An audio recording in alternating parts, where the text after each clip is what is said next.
good afternoon, good evening. I extend a warm welcome to all the people who are joining us in the special webinar number 147 organized by the Andean Health Organization Hipólito Unanue Agreement. This cycle of webinars started in May 2020. This year we are celebrating 50 years of the Andean Health Organization Hipólito Unanue Agreement, a very sensitive and significant anniversary due to the difficult times we are going through. However, as a reference in health in the region, we continue uninterruptedly the joint and coordinated actions of the 6 member countries, Bolivia, Chile, Colombia, Ecuador, Peru, and Venezuela, thus fulfilling the goals and objectives to strengthen the health of our people. As a reference in health, we highlight 3 aspects: contribute to reduce the vaccination gaps, especially in view of the alarming situation regarding the reemergence of polio cases in the world. We urgently need to reinforce immunization campaigns so the population can adequately comply with the vaccination schedule in each of their countries. The socioeconomic and environmental context in Latin America and the Caribbean is a scenario in which hunger, food insecurity, and malnutrition have increased. Political decisions are required to achieve a sustainable, sufficient, inclusive, and efficient agri-food systems that generate equal access to a healthy diet for all. Climate change threatens life, health, and well-being. However, we can contribute to its prevention or preservation from wherever we are, generating social policies and a sustainable development model by joining an initiative in defense of the environment, by buying local products and plant-based foods. We can use public transport, cycling, or walking, as well as reducing consumption by reusing, repairing, and recycling. It is everyone's duty to restore a relationship with nature. It is necessary to recognize the ancestral knowledge of the native peoples who have lived in balance with Mother Earth and practiced good living. Well, in accordance with what has been said today, Thursday, October 27, we open our virtual doors to discuss a topic of great importance for our region with the webinar 147 entitled Polio, a Latent Threat. We invite you to leave your name, organization, and country from which you are joining us through the comment box of the Facebook Live or YouTube Live chat. In that same space, you can leave your questions or send them via email to webinarhorasconju@gmail.com.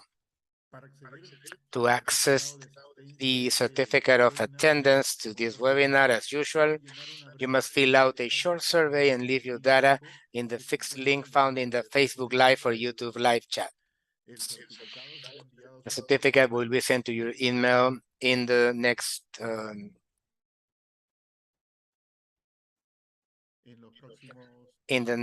few days. This webinar will be developed with the usual dynamics. We will start with the institutional greeting, then the dissertations of our speakers, the active pause, and the space for Q&A. To begin this important day, I give the floor to Dr. María del Carmen Calle, Executive Secretary of Horas Conjo, who will give the welcome and institutional greeting. Go ahead, Dr. Calle. Va a ser la doctora Marisela. Tengo problemas de internet, Lucho. No puedo. Perdón. Muy bien. Well, Doctora. Dr. Marisela Malki, you have the floor. Thank you, Lucho. On behalf of Dr. Calle, I will offer the welcome words to all participants, especially to our speakers who are with us today. As you know, the Andean Health Organization, the Hipólito Agreement, is an integration organization that works in favor of health and well-being of the population of the 6 member countries: Bolivia, Chile, Colombia, Ecuador, Peru, and Venezuela. We have more than 168 million people living here. We thank for your time today in this webinar number 147, since Horas Con you started in 2020 with this cycle of webinars. Today, we have considered of extreme importance to speak about polio, latent threat. Remembered in October 24 of each year, we celebrate the Polio World Day. This date offers an opportunity to renew the commitment in the eradication worldwide and make sure that this virus never comes back to the Americas. Remember that poliomyelitis is an acute infectious disease produced by enteric viruses, potentially disabling and in some cases fatal, that is transmitted from person to person and affects the nervous system. It was described 3,000 years before Christ, and at the beginning of the 20th century generated some 350,000 cases per year, a situation that began to be reversed when Jonas Salk's inactivated virus vaccine appeared in 1955 and Albert Sabin's attenuated virus vaccine in 1962.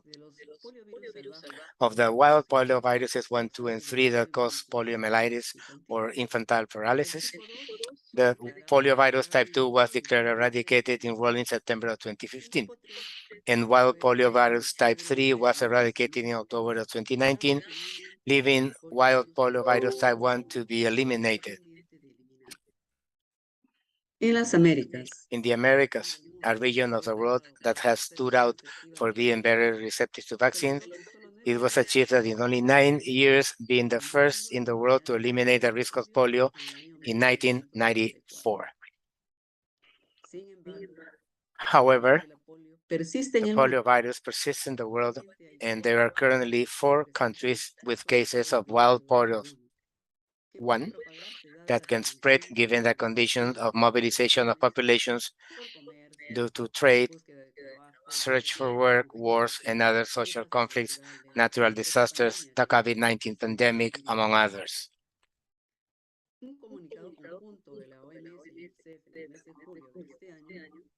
The situation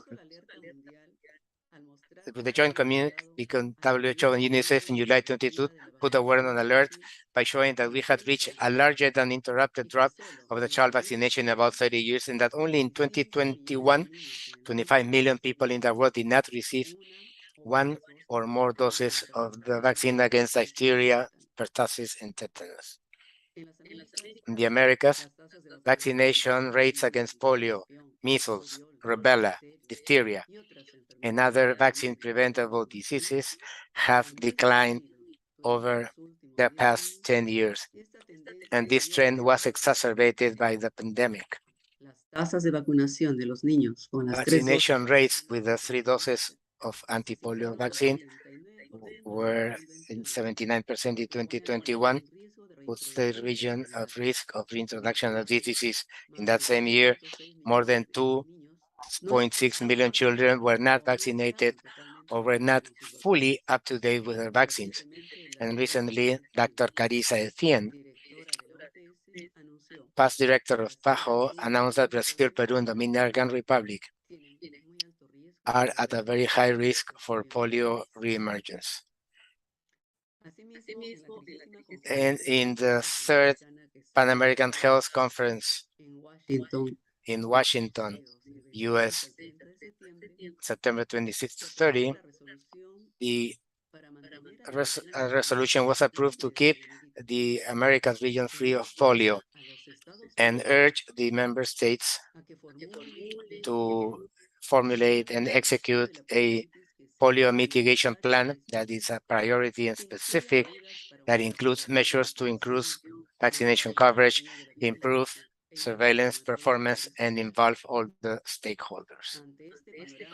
With this panorama, we consider that we need to strengthen the partnerships and strategies that need to be accelerated to recover the vaccination coverage and counting with this purpose for the determined participation of health workers who spearheaded the elimination of polio in the Americas almost 3 decades ago. All the authorities of the 3 government levels, the organized society and private enterprises that have accompanied this effort for decades, and of the total commitment of the population. To tell us about the strategies and plans prepared to fight against polio, as well as to learn about the clinical measures to prevent outbreaks, we have invited Dr. Daniel Salas, Chief of the Immunization Unit of PAHO WHO, Dr. Hermino Hernandez, pediatrician of the Cayetano Heredia Hospital, and Mr. Ramon Amoros, coordinator of End Polio Now of Rotary International, who will provide us with their experience and knowledge to address this important public health problem. Also, I would like to welcome Carlos Arosquipa on behalf of the Pan American Health Organization, SAM. Welcome to all of the participants. Thank you for your presence and your interest in what we're going to share with you today. Thank you. Muchas gracias, doctora. Thank you, Dr. Marisela Malki, Deputy Secretary of the Andean Health Organization. And now we will invite Dr. Carlos Arosquipa from the South Regional Problem for South America of the Pan American Health Organization, so he can offer his institutional greeting. Go ahead, Dr. Carlos. Thank you, Dr. Luis Bengolea. First of all, I would like to thank to the Andean Health Organization, to Dr. Calle, the Executive Secretary of the Andean Health Organization, Dr. Marisela Malki, Deputy Secretary, to Ramon Amoros, the Regional Coordinator from Rotary International, our dear friend Hermino Hernandez, Professor Emeritus of Cayetano Heredia University, Dr. Daniel Salahet of the Immunization Unit of the Pan American Health Organization, and to all of you who are listening from different Andean countries.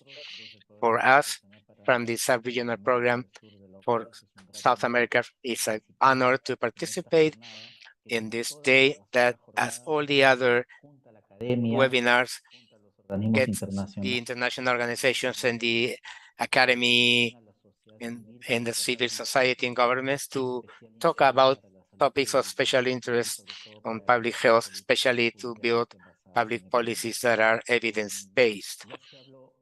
Marisela, she mentioned about the importance and the relevance of this topic at this moment for our countries and for the region. I would like to highlight that the Andean Health Organization is put it in agenda, so we need to review the actions that we are carrying out with relation to this and other challenges. From the Pan American Health Organization, we had warned that before the pandemic, the vaccination coverage in the Americas were declining under the goals of having coverage of 90% or more. And during the pandemic, where the health resources were seriously affected, all the vaccination programs were also impacted and the coverages continue declining. We know that the Ministry of Health are adding this topic in their working agendas and that there are regional experiences and also national experiences that can help us to deal with this challenge that we currently have. We need to strengthen our surveillance systems, reaching the coverage goals, and to guarantee the increase of public finance to these strategies. I'm absolutely sure that the Ministry of Health and all the institutions involved will take the best lessons learned and experience, and I would like to highlight the presence of Rotary International, that for many years playing an important role in fighting against polio, and I am sure that in this phase in which we are right now, it will continue providing efforts for the countries in that regard. Once again, my acknowledgement, and I would like to express we're happy, and our colleague Daniel Salas will present in a more technical fashion the positions with regards to this topic from the Pan American Health Organization. Thank you very much, Dr. Aroskipa. And now we will start this event first by greeting Dr. Daniel Salas, who will talk about the global situation of polio and the 2022-2026 of the World Eradication of Polio Initiative in the World Health Summit and the epidemiological situation in the Americas with regards to polio. Dr. Daniel Salas obtained his medical degree in the University of Costa Rica and his master's degree in epidemiology with emphasis in epidemiology applied to health systems from the National University of Costa Rica. He's a former Ministry of Health of Costa Rica, where he led the country's response to the COVID-19 pandemic, and is currently the head of the Comprehensive Family Immunization Unit in the Department of Family Health Promotion and Life Course of the Pan American Health Organization, World Health Organization. Welcome, dear Dr. Daniel Salas. You have the floor. Thank you for the introduction. My greetings to all of you present in this important web seminar. I want to share my slides. Se ve perfectamente. Ok, We can see. Es la que tiene que tiene el logo de.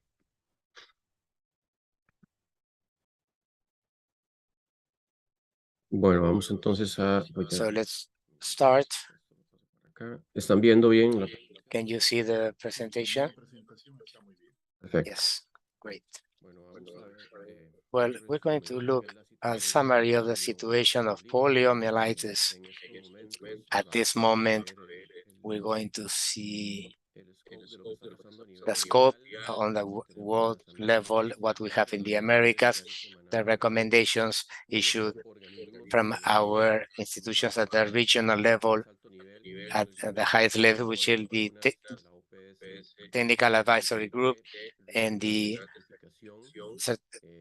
Regional Committee of Certification, which is an institution that is under the guidelines of the global initiative of polio eradication, and also to maintain the commitment. This is a very recent document approved in the last Pan American Health Conference held 3 weeks ago, or maybe more, where the member countries in the Americas are concerned of what is happening with coverage and findings. What do we have at the global level with this virus that's been with us for so long, and that we continue to have the hope that we can eliminate and eradicate it from the world? The achievements in polio eradication are actually relatively recent with regards to the different types of polio. We have 3 types of polio, of wild type viruses. We see in September of 2015, there was a declaration by the Global Commission, certification of the eradication of polio, where it was stated that the wild polio virus 2 was eradicated 4 years later in October of 2019. You see that the members of that commission certify the elimination of type 3 of poliovirus, and then progress made with the African region in August of 2020, in the middle of the pandemic started by COVID-19, where this region was certified as free of wild poliovirus. And this initiative of global eradication of polio has two major goals of providing a promise. You see a girl with her hands together, thinking perhaps in playing, thinking in getting love and being protected. So that summarizes what we have in our hands when we think that we are in key moments for not allowing the polio virus to return to our territory and to start producing harm like it did decades ago in hundreds, thousands of children and adolescents and adults that were not vaccinated. You see that the goal number one is to do a permanent interruption of all the polio viruses in endemic countries. And objective two was to stop the transmission of the vaccine-derived viruses that are circulating and prevent the emergence of outbreaks in non-endemic countries. So the first goal, countries where there is circulation and there is established transmission, that are very few worldwide, and we're going to see them located in the map later on. We need to do a permanent interruption of transmission. And the second objective, to stop the transmission of circulating vaccine virus and no outbreaks in countries where there's no endemic condition for poliovirus. And there you see some of the lines. I'm not going to read them in detail, but you can see the first one has to do with the commitment in terms of urgency and responsibility from the political response that we can have in this regard. The second one is to make people acknowledge the importance of having strong vaccination coverage. The new generations don't have that memory of having lived situations of polio or children with paralysis or polio complications or dying. So we need to work in that they understand the importance that we don't have polio in our region again, that a vaccine can make a big difference in a child smiling or a child who hasn't that possibility of more better life because of a virus like polio virus, and to improve the first line workers, empower them so they can feel like that champion health that can talk about the importance of vaccinating and preventing, not even care, because we know that this paralysis, once it is installed, is permanent. There's a very little that we can offer children who survive this complication. And to accelerate progress to the expansion of integrated efforts, we need to add all the partners, and it's a good idea to have the Rotary Club support that is going to continue supporting us, but we need to have that network, which we already have. This global initiative for polio eradication has important partners supporting this, but we need to expand this outside the sector who are normally committed with this cause, because if we have problems of the emergence of polio that are going to affect the society as a whole, it's not only the health sector. And of course, to improve detection and response with surveillance, sensitive surveillance system that will provide information that is critical for action. Here you see the cases of the map for the cases of polio. You see in a zoom of the map with the oceans in gray.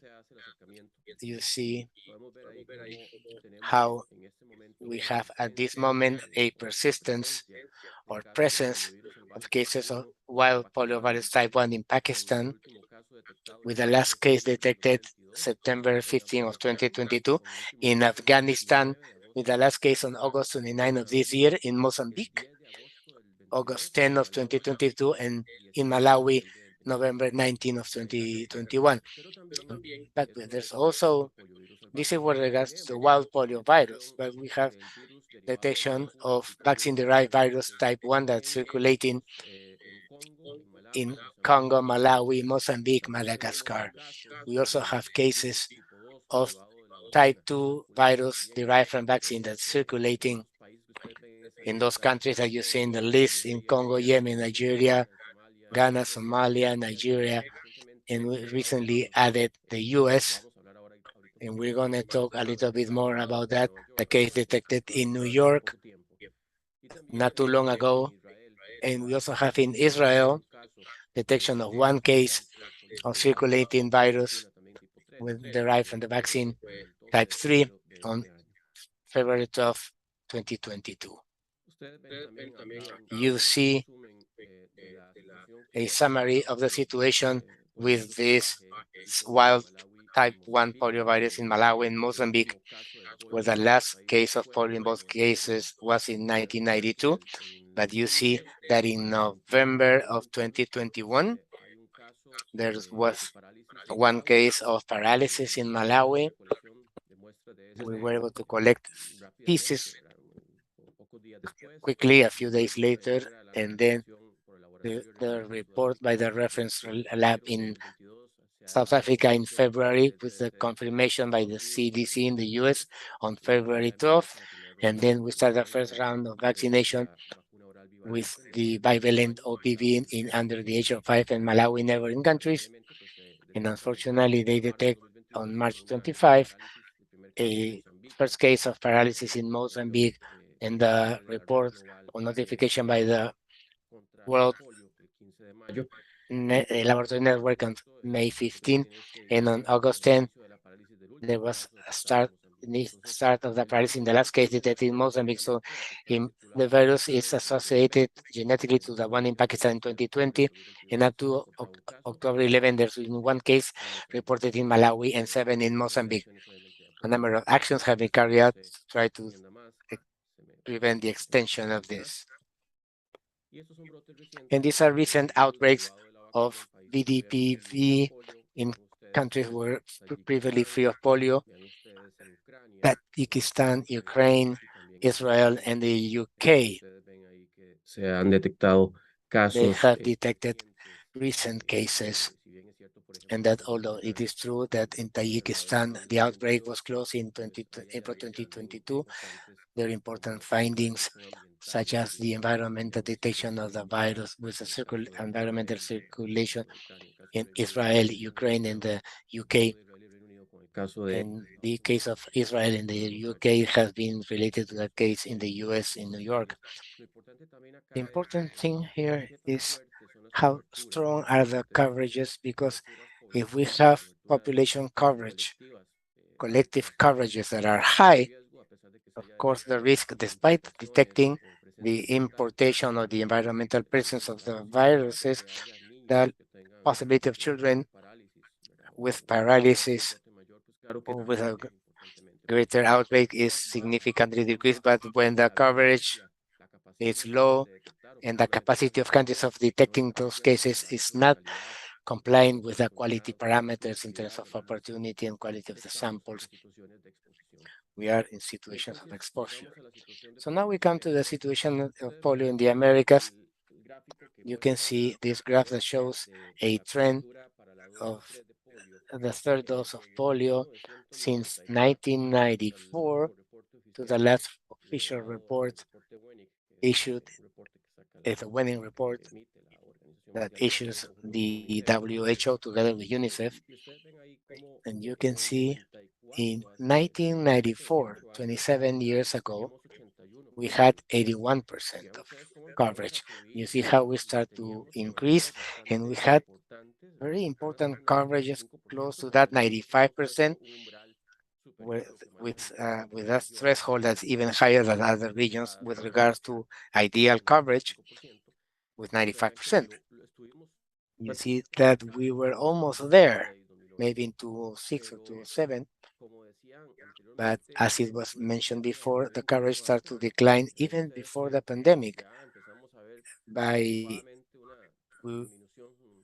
started showing a more sustained decrease by 2015, where in 2014 we have 91%, and now at this moment we're on our lowest point of these recent decades with 79% of coverage. This, when we talk about the number of children that are unvaccinated in the last 3 years, approximately almost 8 million. With some recovery campaigns, we can save some children who are not exposed, but the amount is extremely high. 2.7 million had incomplete vaccination coverage and were unprotected. That repeated in 2020 and was even lower for 2019. There you see the history of coverage in a color map, where when in 2017 we had a concerning situation, especially in some countries in South America. There was some recovery. That, of course, we would like that all countries were green or at least yellow. But you can see that in 2018 there was some recovery. However, we see a setback even before the pandemic, and in the middle of the pandemic, this became worse.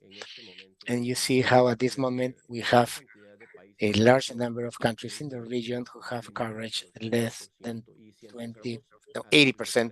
And if we start to break it down with stratification in each country, we can see areas with coverage as low as 60% or even less. And this is extremely concerning because those children are being unprotected. We are not complying with the promise of protecting them and put them outside the reach of polio with those low vaccination coverages. The surveillance indicators to detect polio, what we call the indicators of acute flaccid paralysis, AFP, we have established as a reference point that has to be above 1. And we see that in the pandemic fell in 2019, we had a high value of 1.33. It fell in the pandemic. Perhaps in 2021 there was a slight recovery, but these are preliminary data because there's information that's still being analyzed. But the truth is we're not reaching 100%, and we see that with regards to the line. But when we look at the bars, there are parameters that we need to increase in terms of research than 48 hours of the finding of this AFP, and we are below 90% for adequate samples, and we are in 70%, and we need to try to get to 100%. So in terms of quality, there's a lot of space to improve with regards to these surveillance parameters. You can see in detail, we're not going to see country by country, but what is of concern is that you see the countries to the left in the graph, and you see how they have the pool indicators in terms of quality from 2019 to 2021. And it's concerning that we start to see more and more red dots that indicate that we are not complying with the optimum. We're below the optimal situation. That is of concern, of course, because we're not only protecting our children sufficiently enough from the point of view of the amount of vaccines that are being applied and the follow-up to complete those schedules, but also from this surveillance that allow us to do a rapid response and to close those gaps so we can contain the outbreak. This is in terms of this regional risk analysis. As I mentioned, one of the two most important groups that we have in the Americas in terms of experts, the regional committee for certification met recently a few months ago in Mexico, and they review all the plans and reports sent by the national committee from all countries, and they came to the conclusion that with a coverage surveillance and socio-demographic comparison and political commitment, they were able to do this rating where 4 countries of very high risk of getting polio or in some type of outbreak countries, Haiti, Brazil, Dominican Republic, and Peru. Then we have 10 countries with at high risk: Ecuador, Bolivia, Venezuela, Panama, Guatemala, Bahamas, Argentina, and Suriname. Then we have other countries at medium risk and at low risk. The truth is that, of course, we need to focus in trying to help these countries that are at a very high or high risk, that they can live that list of great concern, but also we take care of the countries that are in yellow or green, because there may be some specific areas inside the countries that are at high risk. So it is also important, and of course the committee makes this analysis and rates each country in that classification, but it's also important to understand what is the internal condition of each country. I apologize for the high risk, it's 10 and not 8, but we need to help those countries and to do whatever is needed so coverages increases and the political will increases, surveillance increases, and for the internal conditions also are improved, so we can have feel more reassured that it's not going to have polio. And what we saw in this Rockland County in New York, US, on June 20 of this year, they detected a person, a male of 20 years who hadn't received no vaccine in his life, any vaccine in his life, and had a case of paralysis. They collected the samples a few days later, and it was notified the case, and they start vaccination with IPV, which is a vaccine used in the US, and some countries have migrated to the use of the injectable polio vaccine. Although it is true that there's no risk, very remote and low, that there is a case of polio in people with deficient immune systems. But there's also a disadvantage that, and perhaps Dr. Herminio can talk about that, it doesn't produce that intestinal immunity. So a child vaccinated with IPV is protected in a high percentage of likelihood to be protected against polio. But if it's in contact with other children who are not vaccinated and is contacted with the virus, it may infect other children because the virus reproduces in the gut. It's not going to produce a case of paralysis. It's not going to affect the nervous system, but we can transmit the virus to other children. So be careful with IPV use in areas where vaccination coverages are low, because this can also needs to be understood that that part of protection that's indirect for children in the surroundings. A retrospective analysis was done in environmental samples that show the presence of BDP2, and this virus was isolated from the vaccine, and that coincides with what has been found in the UK and Israel. And vaccination campaigns, a strong surveillance, and they continue at this moment with those actions. And until October 11, no more cases have been detected in paralysis. Some other recommendations of the Technical Advisory Group and the Vaccination Committee: we need to stop the decline of vaccination coverage for December of the following year. That must be a political priority, because as despite the health knows this is the right thing, but we need to have a strong movement with political authorities, but also that has to be translated in that technical and financial support. Countries have to increase vaccination coverage to have this goal of 95% for all the doses of the schedule. We're concerned about polio, but the vaccines and with all the antigens are declining in coverage, and that is something that we need to see how can we strengthen that management. Where the vaccination coverage is less than 80%, we should strengthen the routinary program and do an update of vaccination. Those 2.7 million children in 2021, a similar figure in 2020, have that level of exposure, and then we need to read those, we need to solve those gaps. We need to assure access to vaccines and take multi-antigen vaccination campaigns when indicated.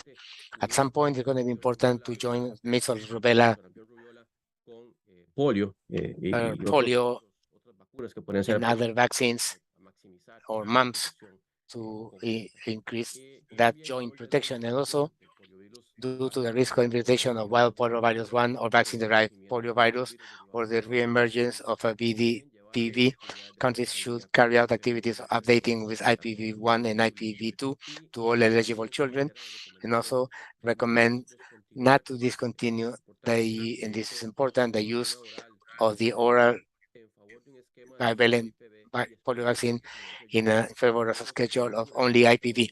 If we have coverage in the region that are not adequate or attractive coverage to start using only IPV, be careful with that, because a country is ranked as of high or medium risk or very high risk. At least one of the recent 3 years, they should not stop using the bivalent OPV. With regards to surveillance, we need to improve the performance. Recommend to collect a second sample while they reinforce the immunization program and surveillance systems. If we cannot do that collect of fecal samples in the case of AFP, or if the sample didn't arrive or it's not inadequate, we need to collect a sample of 3 contacts of that child that was detected with AFP, and countries should expand the target age of surveillance because we have focused for 14 years or less, but this case in the US, it was a 20-year-old patient. So we need to have all the spectrum of things that are happening, especially when we have those low coverages that may affect older people. And also the environmental surveillance to collect samples in residual waters to see if there's detection of polio. This is a complement. It's never going to replace the quality of the epidemiological surveillance and laboratory parameters, but it is an important partner, and we need to understand at what time it can be used. It's an expensive surveillance. It requires a lot of resources, but in the adequate conditions, it may help us to orient our actions in a better fashion. Now, with regards to the recommendations of the regional committee for certification, with regard to vaccination, the IPv2 should be urgently introduced in the countries that have not achieved this, and the country should assure the timely access to vaccines with local strategies. And in terms of epidemiological surveillance, told us to strengthen active surveillance and review the negative report system in places where they haven't reported cases of PFA, and also to improve the opportunity and sensitivity of the PFA surveillance systems. With regards to analysis and risk mitigation, we need to make a subnational level risk analysis because we cannot stay with that national classification. We need to see what's happening at the municipalities and subnational levels. And countries should have prioritized mitigation plans that explain all the micro planning and the tests to necessary actions to decrease the risk of polio outbreaks. And in response to outbreaks, they make a call that countries should have a plan to respond to events and outbreaks of polio, and at least had one drill desde el 2018, ¿verdad? Con participación de since nivel 2018 with the subnational level participation. Some countries have made progress, and it's important those countries that haven't done this to please work on this, because at the end those drills are important. They help us that despite that we think that the plan is well prepared, we cannot detect, we can always detect opportunities for improvements. And this is the last document, the commitment of maintaining the region free of polio. That was a resolution adopted by the member countries in the Pan American Health Conference in September 2020 to maintain the region of the Americas free of poliomyelitis. And this document tells us, following that, is to have to draft and execute a mitigation plan And we need to try to involve the civil society, community leaders that can help us a lot in convincing people for people to mobilize for vaccine with support from the private sector, NGOs or institutions. But it's, yeah, community level is important to have this help. And of course, to involve the private sectors, NGOs, academic institutions, and other stakeholders to work together. We thank all the health personnel of the region that are currently contributing in the programs of the polio and to the ministries, because without them, we know exactly what is the north in, and also the contribution of the regional committee and the advisory group. But this is an effort from the ministries of health with these technical groups to maintain the region free of polio. Thank you very much.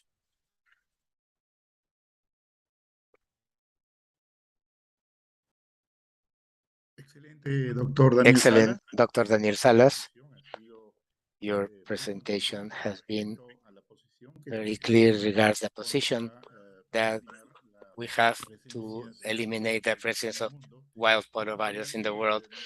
And also you have alluded for the region, the Americas, and in this important context, you told us about the situation of poliovirus 1 in the world.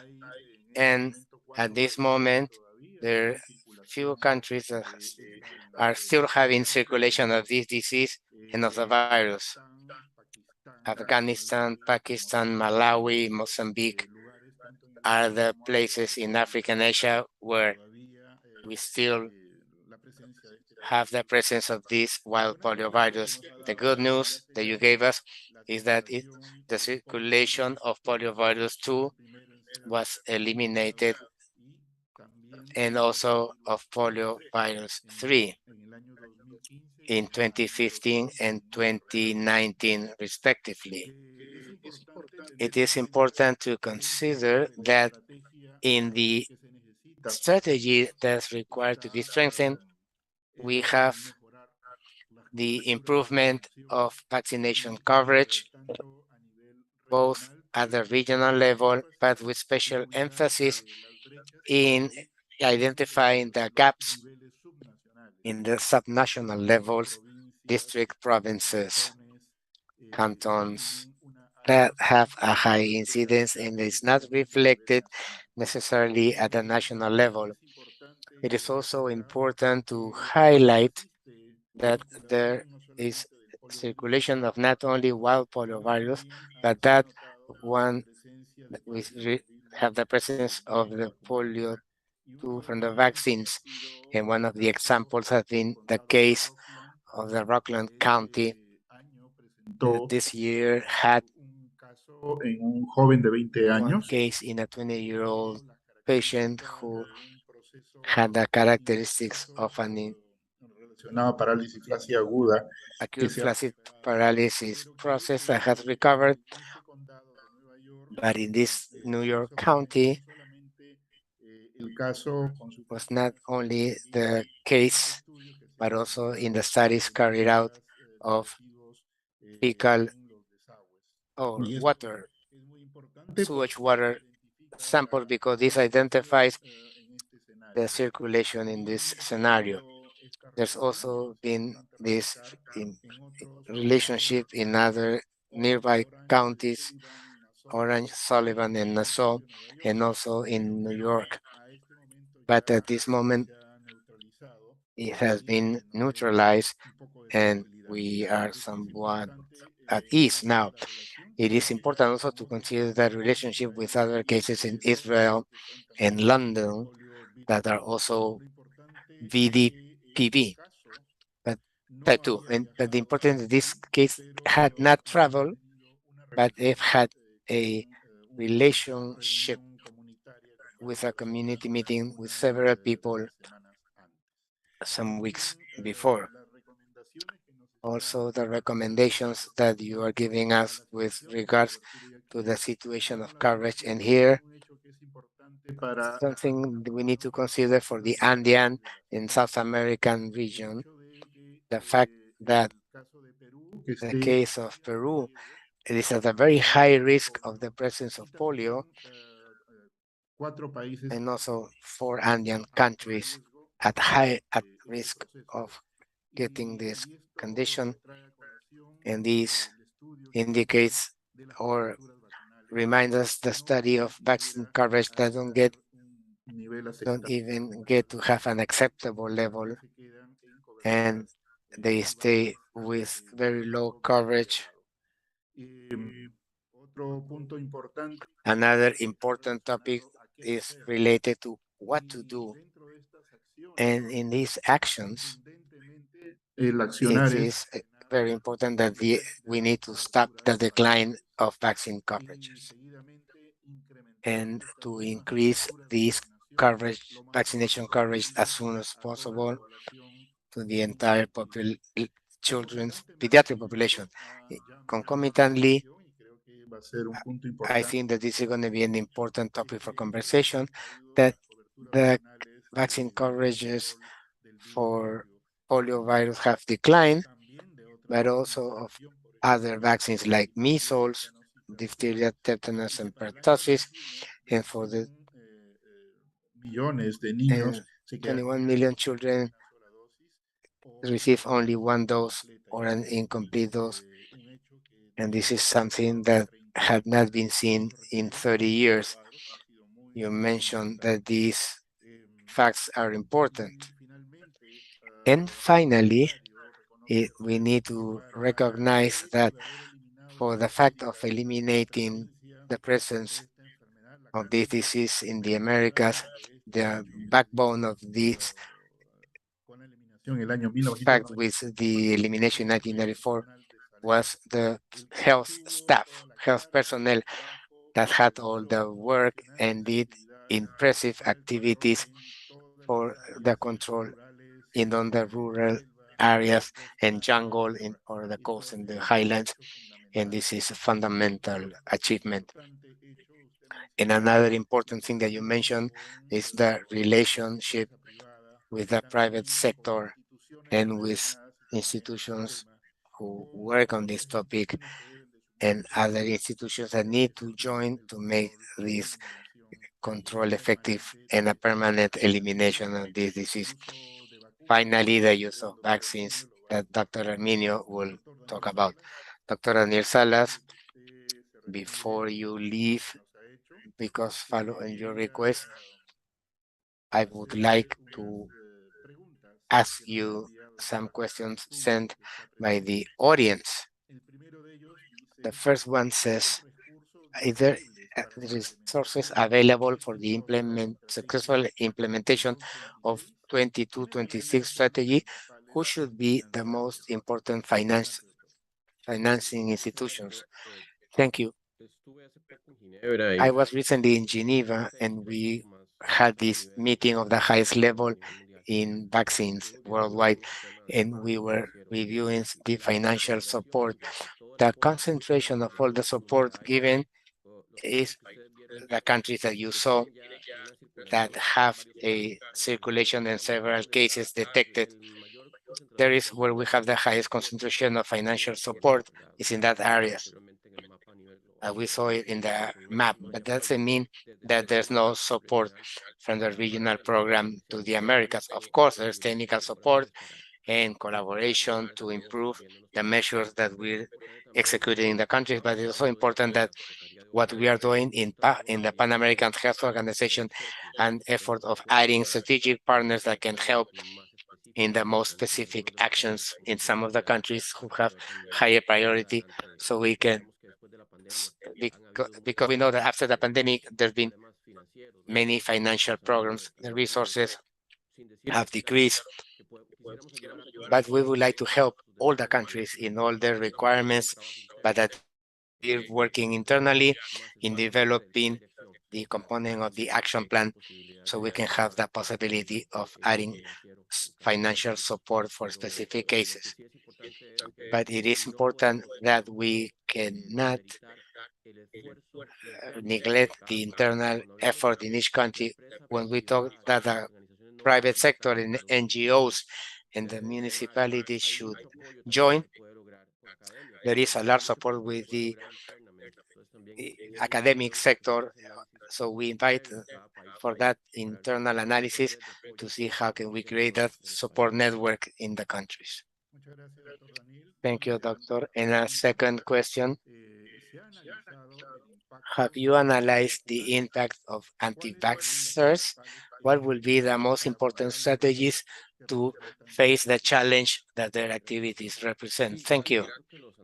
I I think that the anti-vaxxers are and will continue, and perhaps they took a larger volume during the COVID-19 pandemic. The truth is that these are groups that don't have any scientific basis, are based in, in, in things that they try to generalize. asuntos estudiados científicamente, pero lo cierto es que tenemos But que the truth is that we need to work in that network that I mentioned before at the community with community leaders in the schools, with the different support groups, adults, also, so they can understand the value that we had with vaccines. There's still a large sector, like we saw with COVID-19, and most of the population understands the importance of vaccines. But we also need to let them see the impact that low coverages can have in the emergence or re-emergence of viruses that we thought that were never coming back, and at this moment are knocking on the door of our countries, such as the polio virus. So, but we need to work intensively in that community social network and work in social media. There's a lot of negative attitudes, so we need to try to see how can we do a better management of the quality of information and not forget something that was emphasized before, that we need to reinforce in schools and other ways, which is health education. So people can understand, since they are growing up, the importance of preventive measures for public health to prevent major consequences. So as I was saying, the anti-vaxxers have existed for long and will continue to exist. But fortunately, we have a majority of the population that has understood the importance of vaccines, and it is clear that it's important to make progress in that elevation of Bien, coverage. doctor Okay, Dr. Salas, Salas, gracias thank you so por su much presencia. for your presence. Lo tenemos muy presente con respecto a todo lo que nos ha brindado.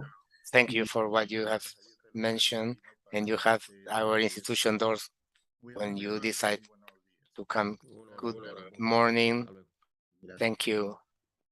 Muy bien. Okay, Seguidamente, now damos we will la bienvenida welcome al doctor Dr. Herminio Hernandez, quien nos hablará who sobre will la talk about the epidemiología current básica, epidemiology, clínica y clinical, estrategias and para el strategies control to del avoid polio en los outbreaks últimos tiempos. in current Doctor times. Herminio Hernández Dr. Herminio es Hernandez is a catedrático pediatrician de la Universidad from the Cayetano Peruvian Heredia, University es Cayetano profesor Heredia, emérito de la professor Facultad de emeritus of the Medicina Faculty of de esa Medicine of the same universidad, university. es He's past presidente president de la of the Sociedad Peruvian Peruana de Society of Pediatría y Pediatrics actualmente se and desempeña currently como serves as a pediatra pediatrician at the para la National Hospital Cayetano Cayetano Heredia. Heredia. Bienvenido, Welcome, doctor dear Dr. Herminio Hernández. Herminio Hernandez. You have the floor. Muy buenos días. Good morning.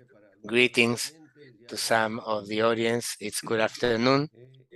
En principio, muchísimas In gracias. principle, thank you very much for the Me gusta invitation. mucho he aceptado I participar. have accepted with joy to participate because this is a health problem that belongs to all of us, not only the epidemiologists, but also the clinicians and the population in general. I'm going to share my presentation.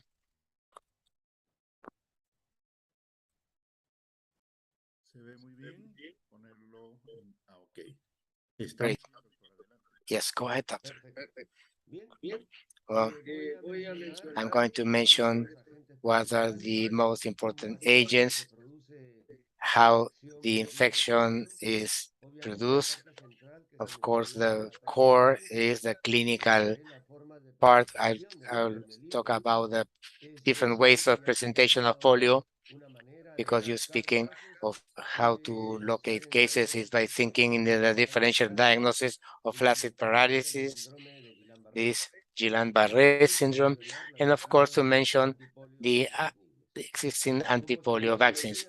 As it has been previously mentioned in the introduction, we're talking about a viral infectious disease, quite contagious, and one of the most important problems is when a small portion of the infections affects the central nervous system because of involvement of the inferior motor neuron.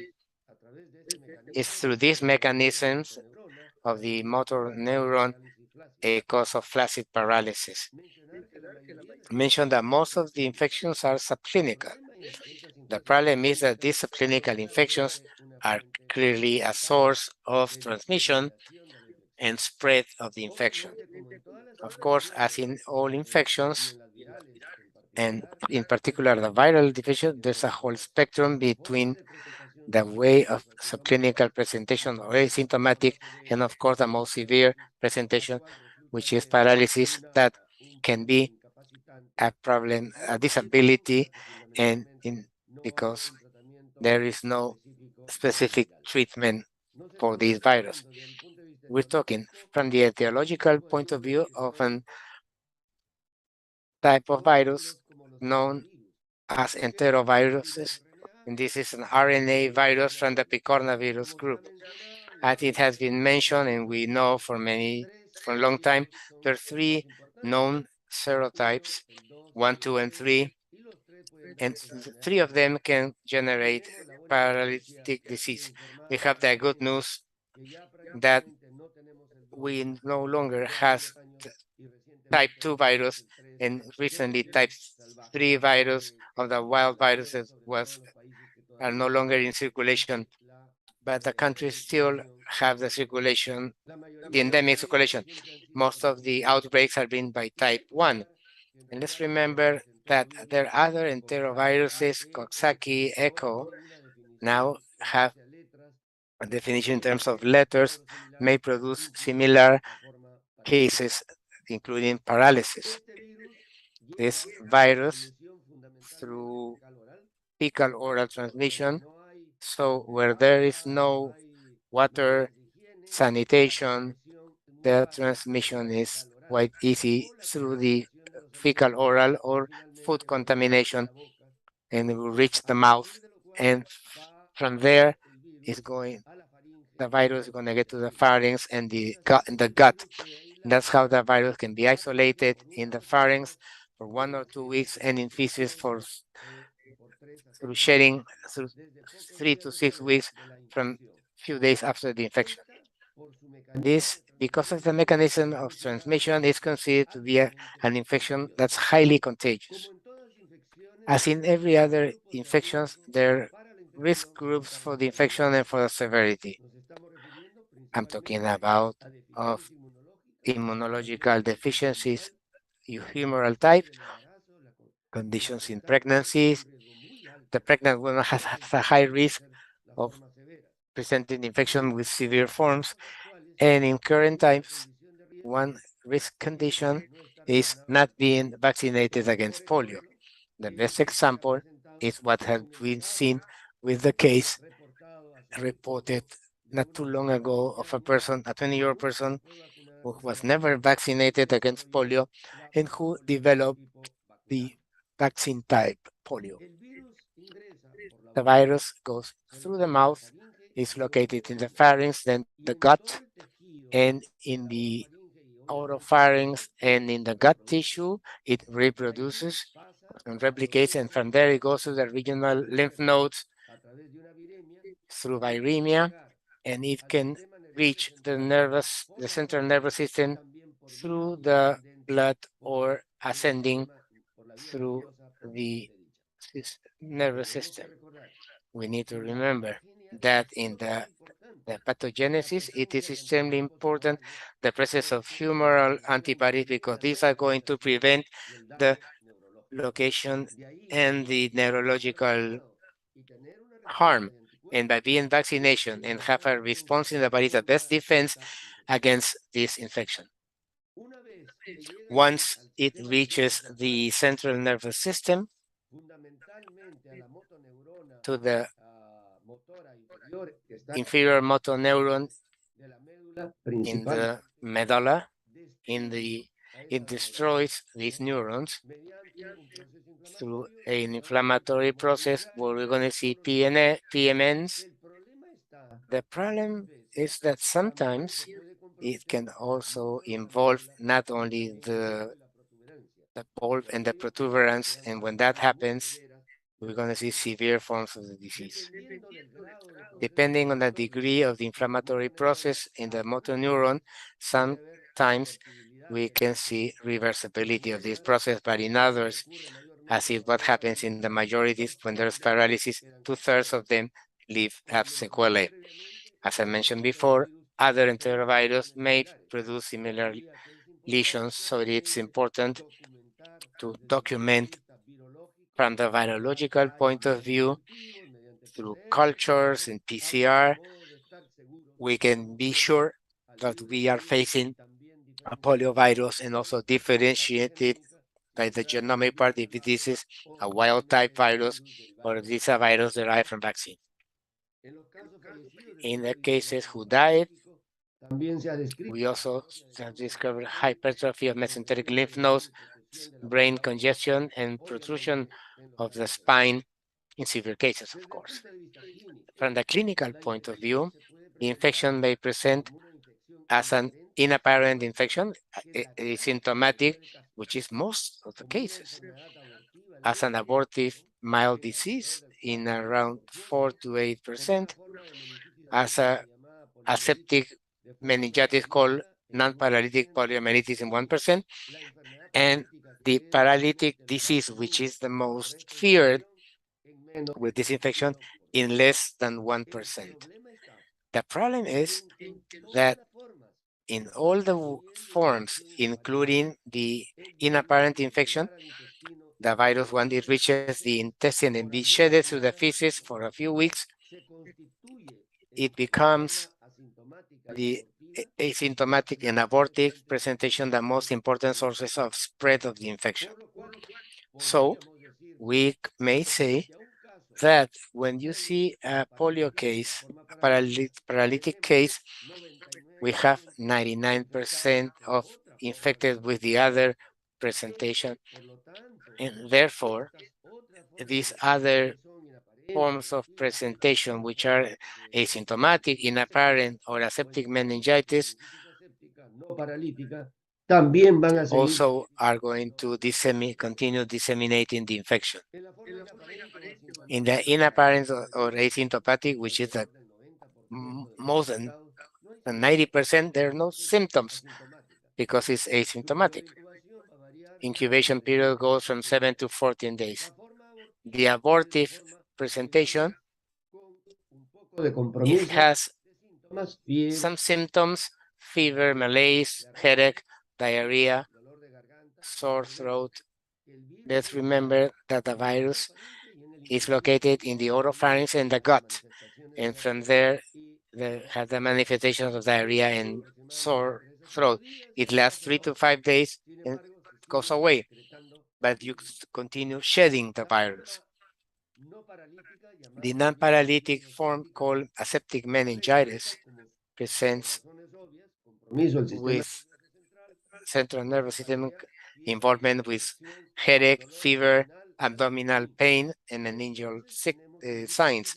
So we cefalorraquídeo have que a tiene claramente manifestaciones de compromiso spinal inflamatorio. fluid with En los inflammatory primeros días esto signs. puede ser Initially, this may be polimorfonucleares, pero polymorphonuclears, hay moving then to mononucleares. Dentro lymphomononuclear de 2 a 3 cells. días This may last ya 2 se to 10 cura years. completamente, It excepto algunos casos recovers que van a pasar completely, a except la some forma cases are going paralítica. to evolve to the paralytic La presentation. viremia In es these mucho cases, más the frecuente. viremia is much more Y prolonged. esta es la más crítica, And this is the la most forma critical más one, severa, the most severe, la forma the paralytic poliparalítica.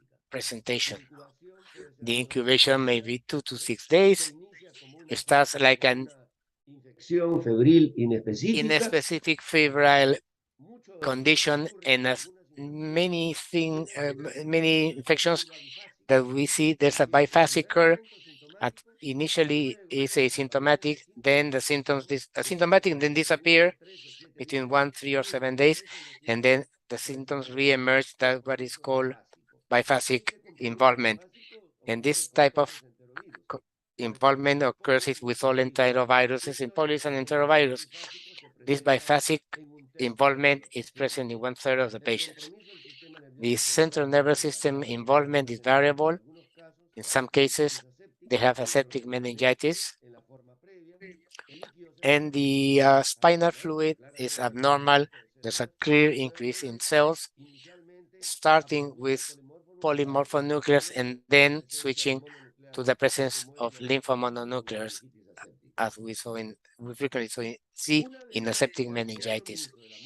When there's a involvement of motor neural disc is in patches. That explains why the paralysis are asymmetric, more in the lower limbs and especially in long muscles, peroneo, tibialis cuádriceps. anterior, the deltoids, quadriceps. The paralysis starts persiste. with respect to the persistence of fever, and therefore this is going to appear in the first week of disease where there are symptoms. Paralysis may start with pain in legs and arms, and this may last some weeks. The problem is not only in the involvement of the inferior motor neuron of the spine, but when there is involvement of the cervical or thoracic spine, in those cases, the muscles affected are mostly the intercostal and the diaphragm. So here we're going to see the respiratory difficulties. The patient cannot move. Remember that the diaphragm is the most important muscle for respiration, for breathing when we inspire air. But the involvement might not only be in the diaphragm. When there's involvement of the cervical spine, that's also the intercostal muscles. The most serious problem when this involvement is in the area of the bulb or the pons, and when this case, some cranial nerves can be affected, like the 10, 8. Remember that some of them have to do with swallowing, the respiratory center and vasomotor centers. And the asymmetric involvement of muscles may lead to atrophy between 4 to 8 weeks, when in 2/3 of them there is no recovery. When should we think in paralytic polio? When we have a patient with asymmetric flaccid paralysis. At this moment, we can start thinking in any degree, in any age group. When the patient has a spinal fluid with pleocytosis, with a mild increase in protein and a normal glucose, is what you can see in aseptic meningitis. Of course, if you have a asymmetric flaccid paralysis, we need to isolate the virus in feces. It's mandatory and instrumental for the diagnosis. This is a wild virus, or this is a vaccine-derived virus. We can also test serology with an increase of neutralizing antibodies, but the characteristics we mentioned before are more important for the diagnosis. The other clinical presentations from the non-paralytica are indistinguishable from other viral etiologies, and this is an issue because the infection may spread. Perhaps when you have a case of flaccid paralysis, the most important differential diagnosis is the Guillain-Barré syndrome or polyneuritis. Both may start rather quickly, a few hours, but Guillain-Barré may take longer. But in Guillain-Barré, the flaccid paralysis may be in hours. One of the most important differences is that polio usually has fever. In Guillain-Barré, fever is quite rare. And the best parameter for differential diagnosis between polio and Guillain-Barré is that polio has a asymmetric and proximal paralysis. In Guillain-Barré, on the other hand, with a classical presentation, has asymmetric and distal paralysis and is ascending while polio is descending. Muscle tone is going to be involved in both cases. Reflex are also involved in both cases. Remember that inferior motor neuron is effector of the osteotendinous reflex, so in both cases there's going to be a decrease of reflex or absence, mostly in Guillain-Barré. In terms of severe poliomyelitis with upper compromises, there's a cranial nerve involvement.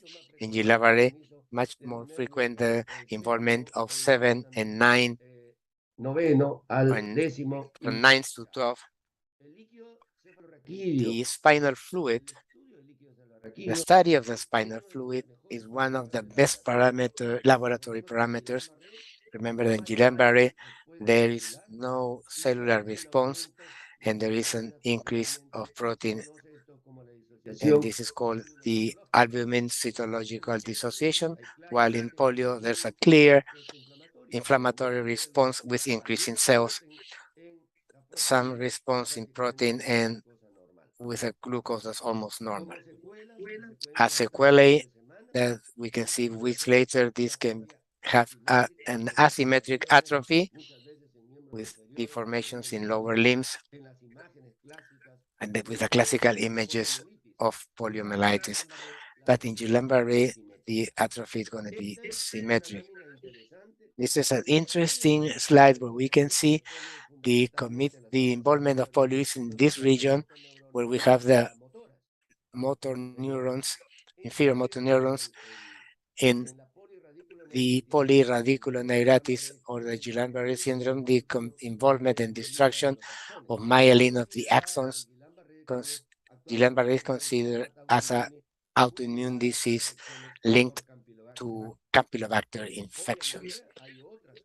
There are other causes of flaccid paralysis that in this case are much less frequent than the comparison between polio and Guillain-Barré.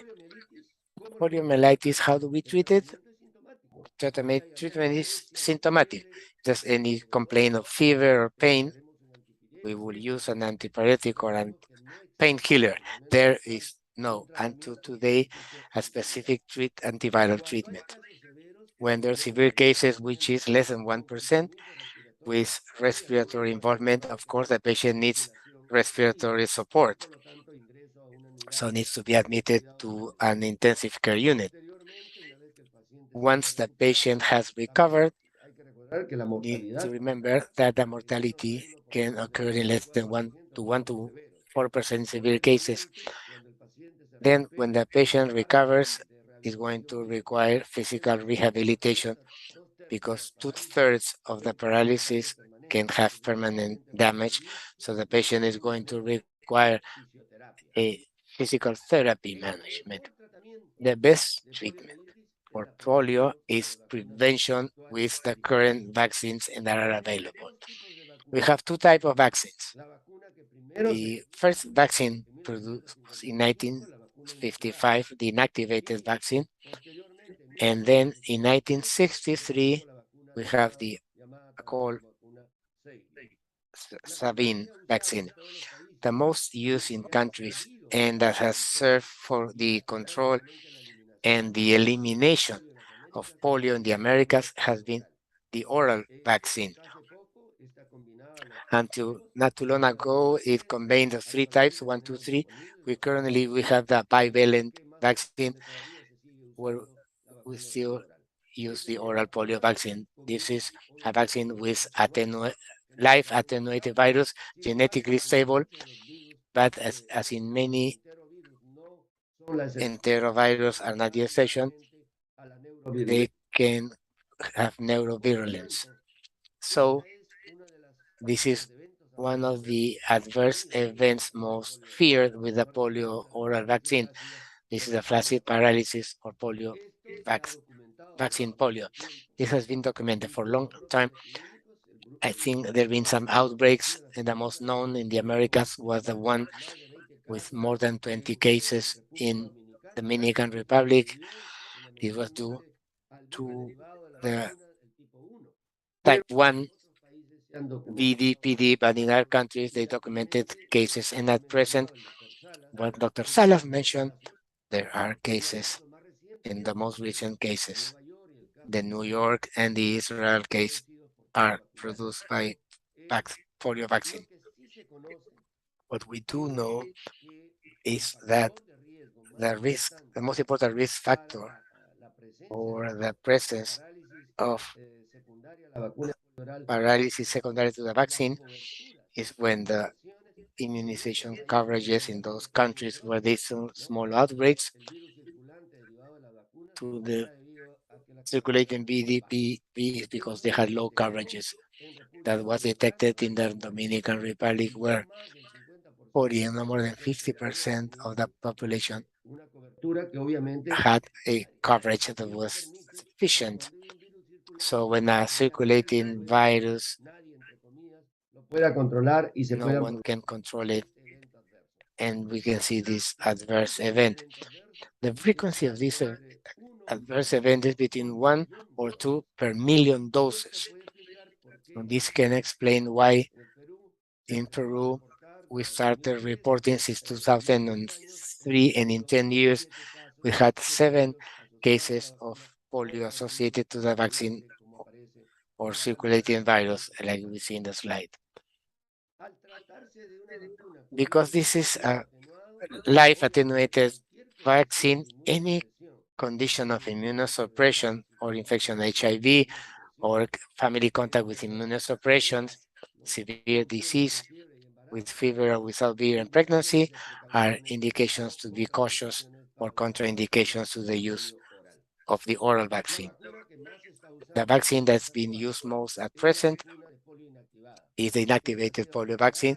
This has been prepared with the three serotypes, inactivated with formaldehyde. It was the first vaccine available that led to the clinical trial in the 50s on the largest trial, and was able to demonstrate that this vaccine had an excellent efficacy.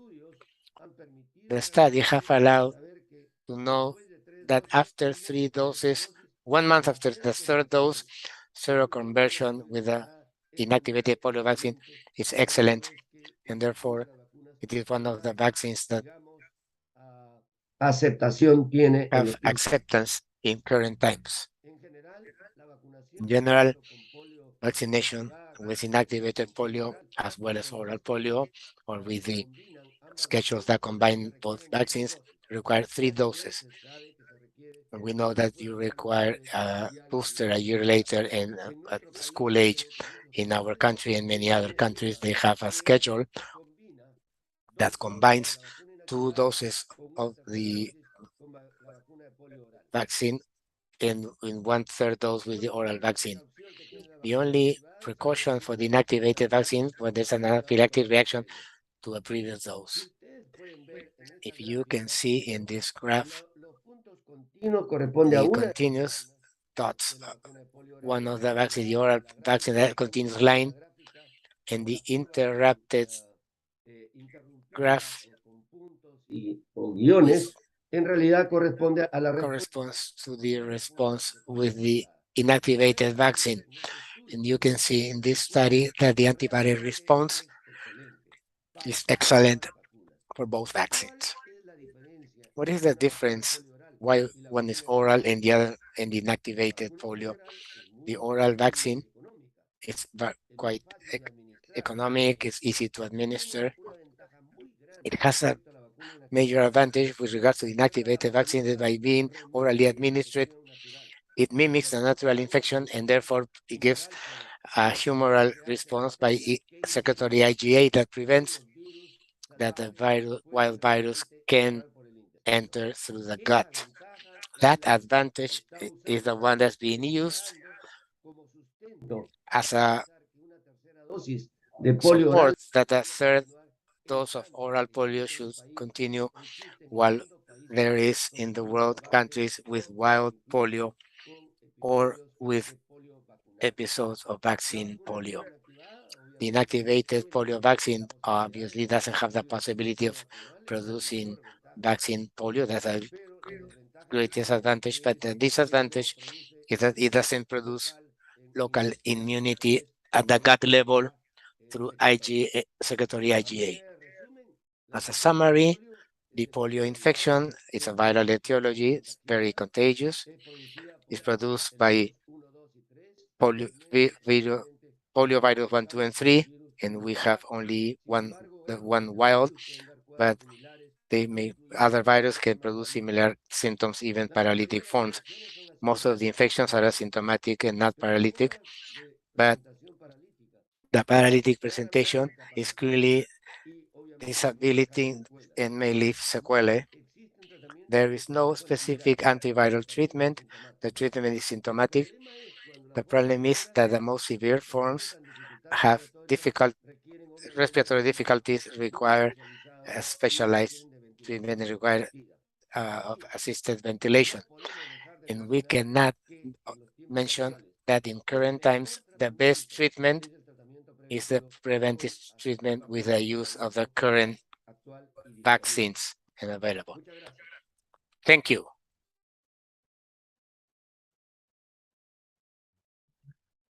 Muy amable, doctor Herminio Neira. Thank you, Ha sido Dr. Hermine Hernandez. It's an excellent presentation recordar and a review of a world problem that did a lot of harm in past decades in the Americas up to the year 1994.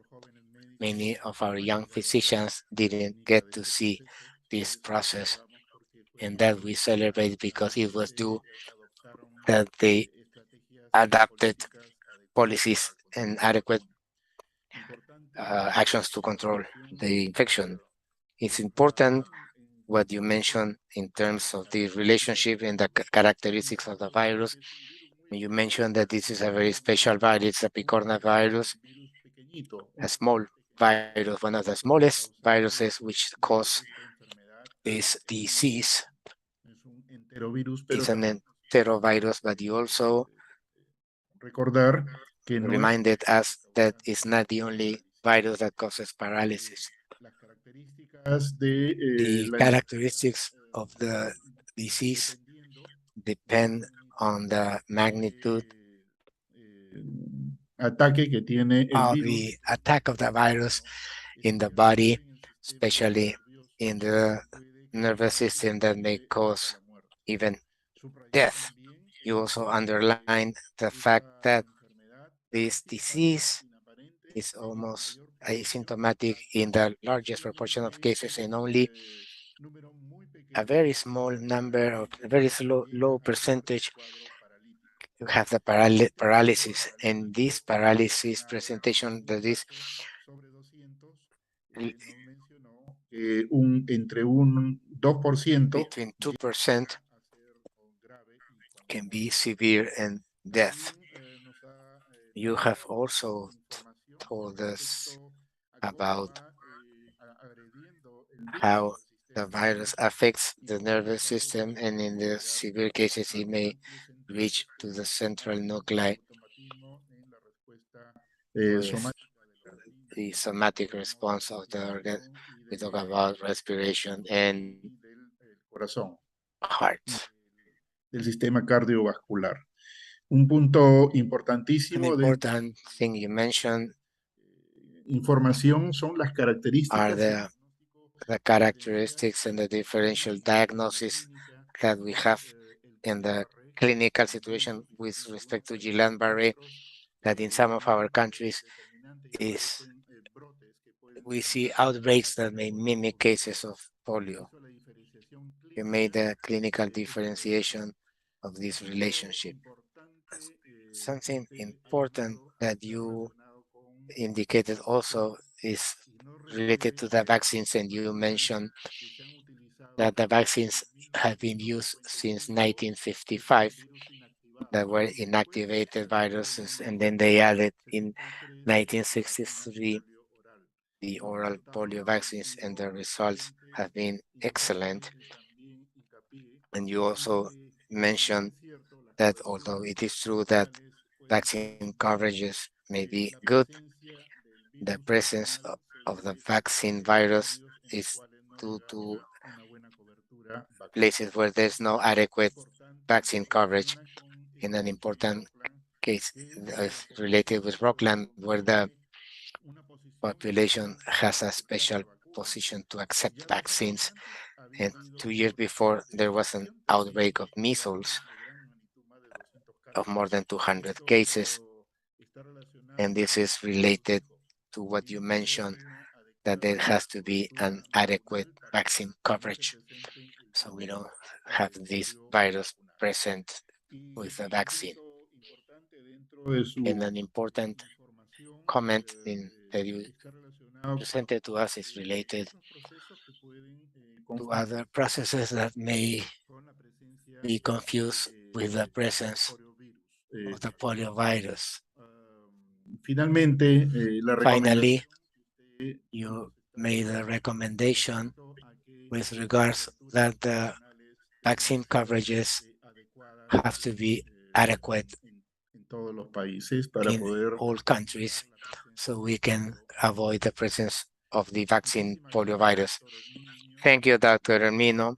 We invite you to remain in the room for the Q&A.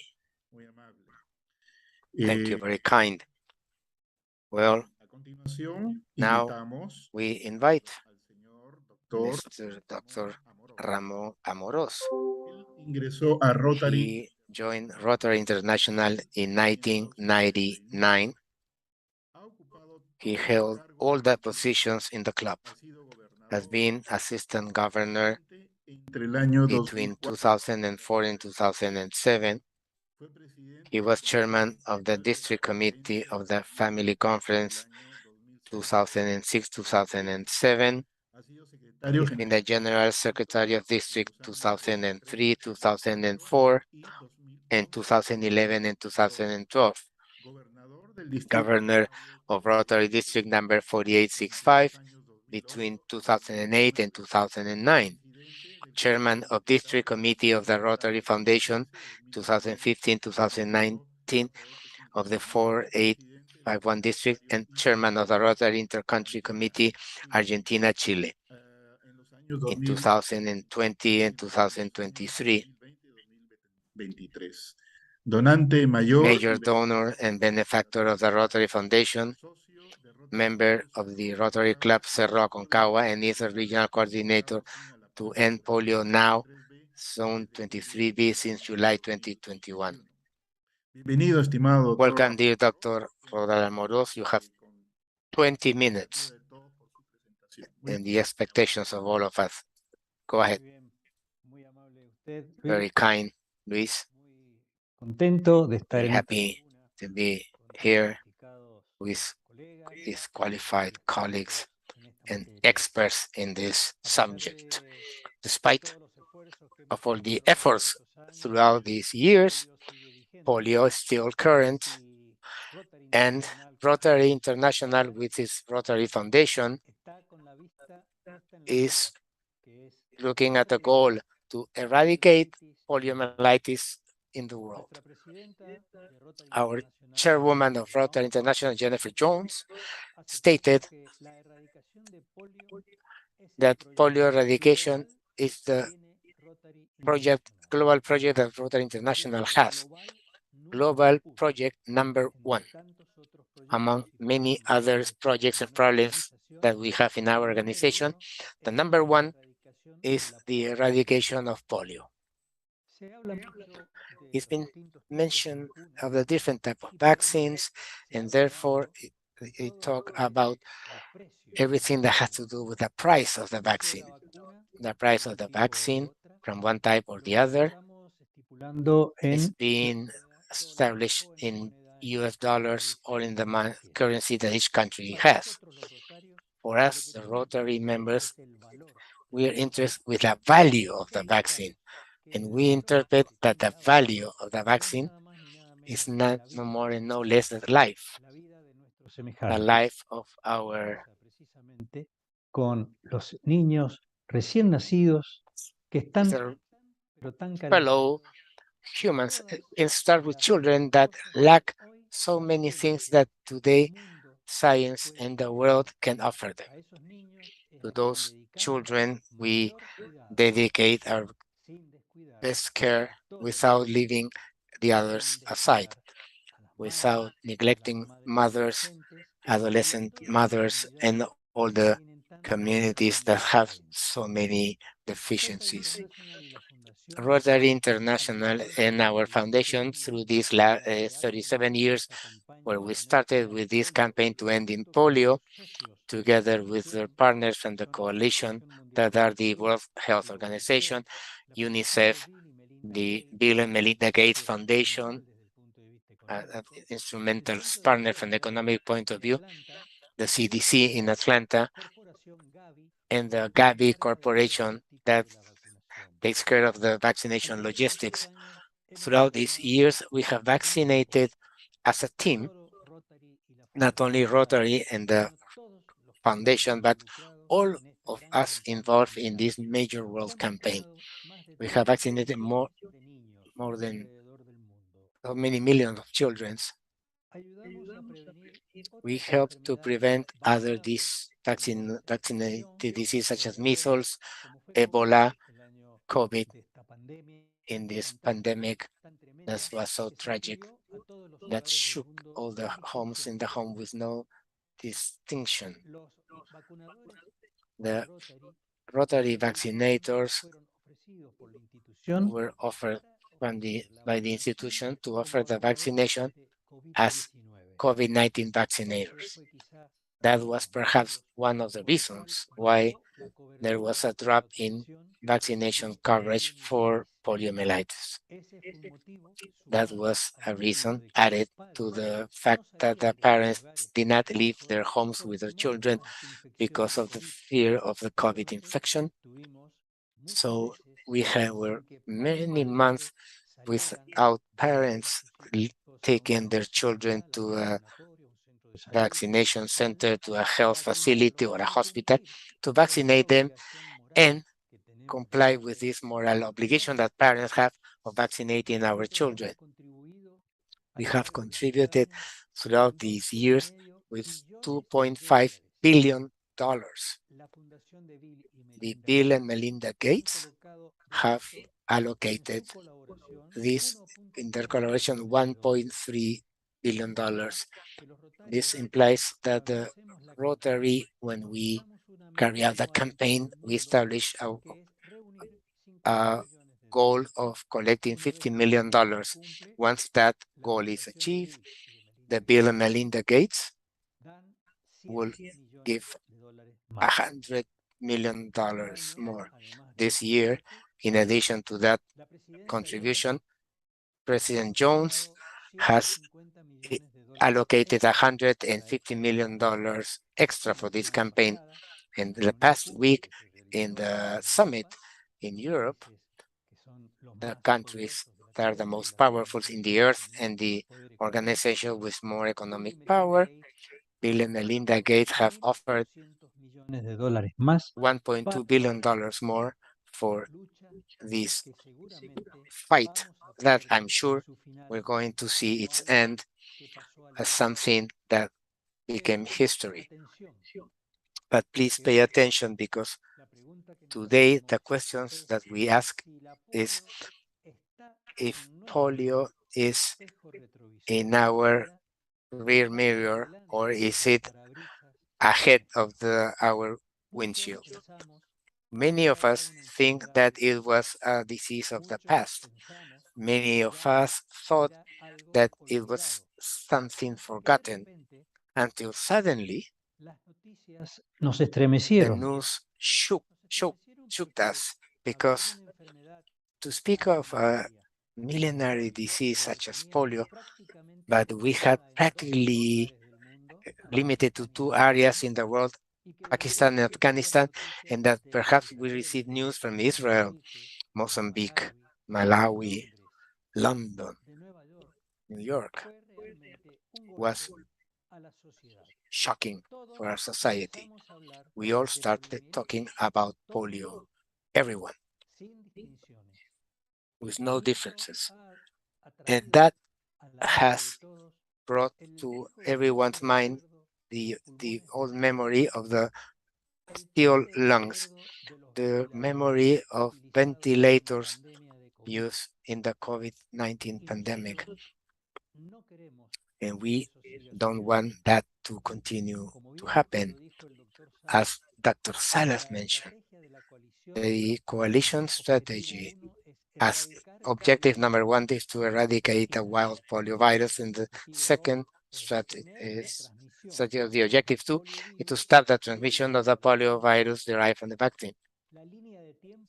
The timeline for this strategy expands since 2021 to 2026, where we want to certify the eradication of type 1 wild poliovirus and to validate the absence of type 2 poliovirus that is derived from the vaccine. We need for these 5 years, 2026, $4.2 billion worldwide, $4.8 billion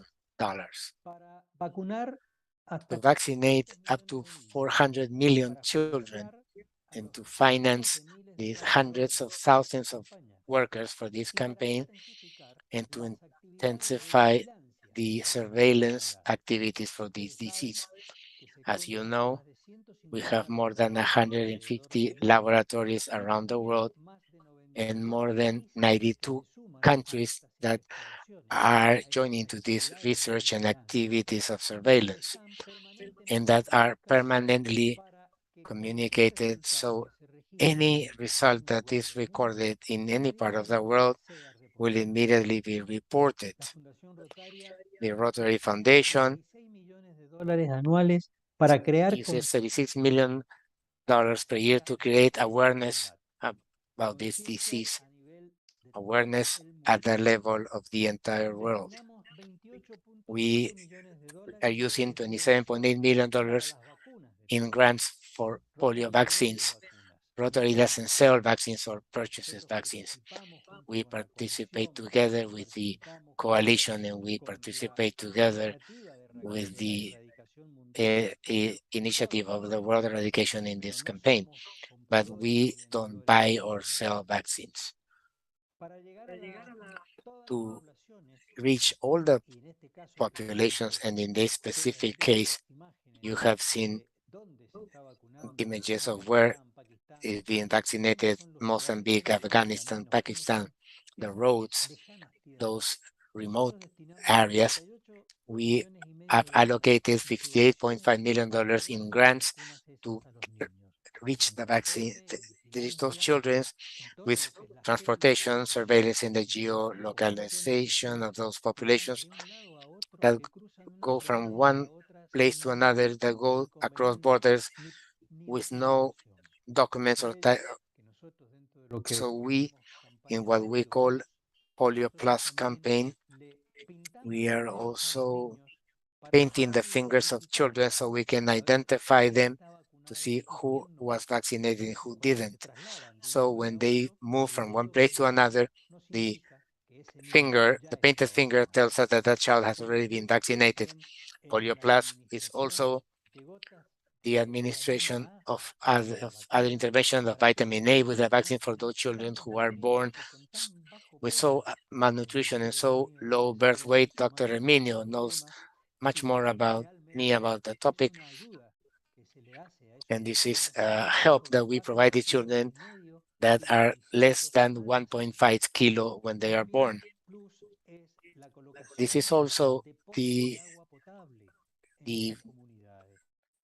construction of drinkable water wells, because this is transmitted through oral fecal. So with no drinking water, there's no point in vaccinating because children continue to play in those areas, and that water used is contaminated.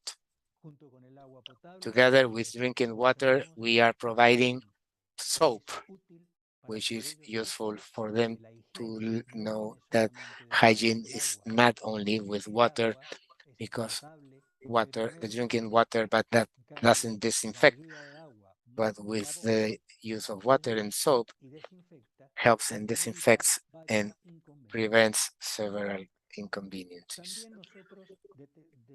We also established that for the detection of poliovirus, allocate $21 million every year in grants. As I mentioned, there are 150 laboratories throughout the world and more than 92 countries that collaborate in this.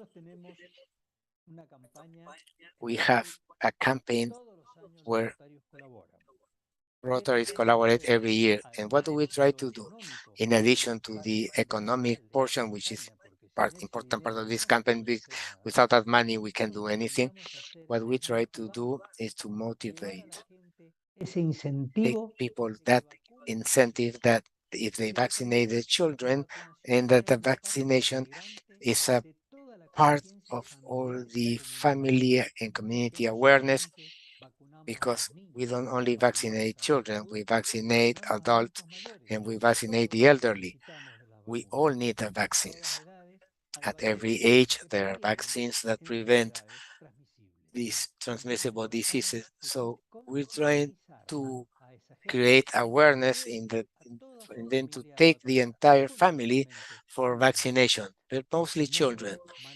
In that way, we maintain the commitment and we indicate the generosity that we must have by indicating that every child in the world should be vaccinated.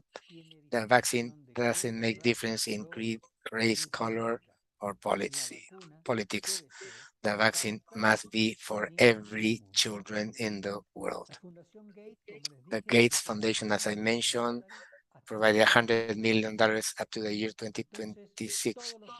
So every year the Rotary try to reach the 50 million so this can occur. This year there is a project of recognitions that in every district that are more than 130 throughout the world. So these governors instruct their district committee presidents to create the Polio Plus Society. The Polio Plus Society consists that each Rotary that wants to be a member of this society should donate $100 every year in order to be a member. The Jennifer Jones president urges that all the clubs are 100% Polio Plus Society. Now, of these $100, how are they going to be distributed? Where does this $100 that we donate and we say that we collaborate with this campaign? 39 of those dollars are for vaccine transfer.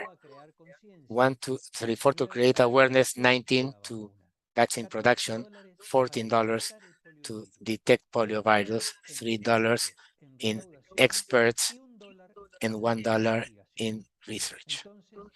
So President Jones asked us that all the Rotary members be part of this society. Now, with all this information, with all these things that are occurring globally, the question is if we continue to see polio on the rear view mirror or if we see it through the windshield of our car, which is our life, and we have it as something that is in front of us. That while there is one single case of wild poliovirus in the world, we will not be free of suffering this disease until we don't eradicate it completely from the earth. We will not be quiet. We will not lower our arms. And finally, someday we will say, hopefully in 2026, where Rotary, together with the coalition and together with all the people in the world that have collaborated, we can say that we ended polio. The president of Rotary International, Dr. Carlos Canseco, a hero of the Pan American Health Organization, was who started this campaign. To conclude, a phrase from a great woman, Ellen Johnson, who says, if your dreams do not create fear in you, they're not sufficiently big. My friends, this dream that we, the Rotary, have and that we all have, the ones that want to eradicate polio from the earth, has been and is sufficiently large because we do want to eradicate polio in the world. Thank you very much.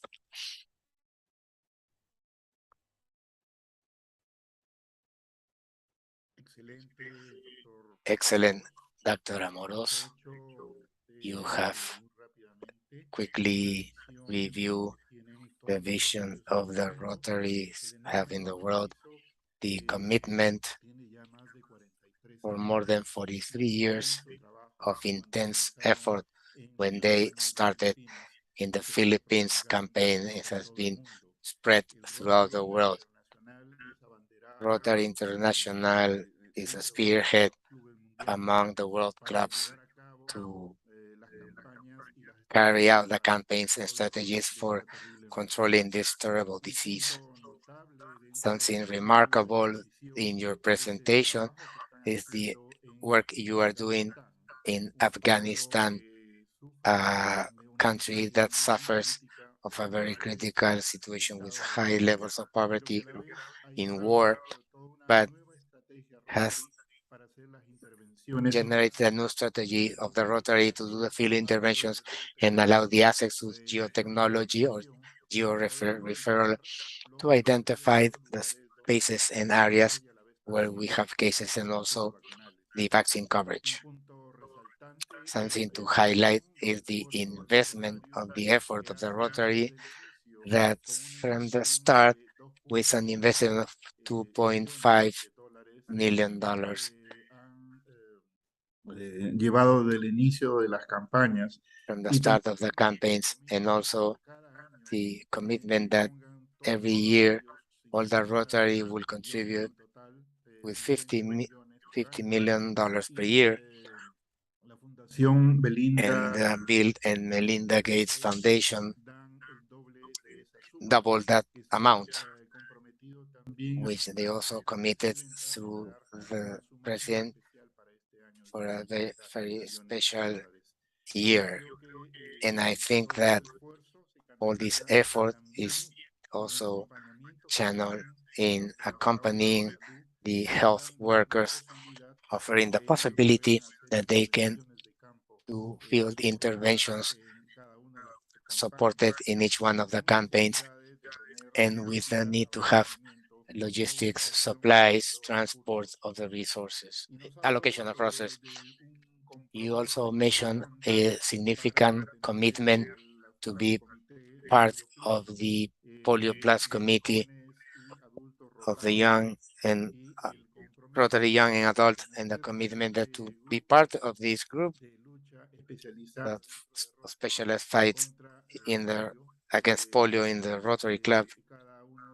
Each one of the members contributes with $100, and you describe the use of those dollars. Rotary has no commitments with any laboratory for the specific purchase. They don't buy or sell vaccines.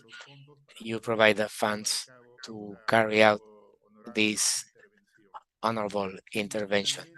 And finally, you told us about the commitment from the Rotary, from Jennifer Jones, Rotary's president, to reach this goal in 2026 of eliminating polio from the earth. And for that, you reflected that says that if your dream doesn't scare you, it's not sufficiently big. This is a challenge that you as an institution have established, and also as a person and it is very important for the goals that we see worldwide in each one of the countries. Thank you very much, Dr. Ramon. Martin, please stay in the room so we can discuss about the details of the people and countries that are listening to us, which we greet them.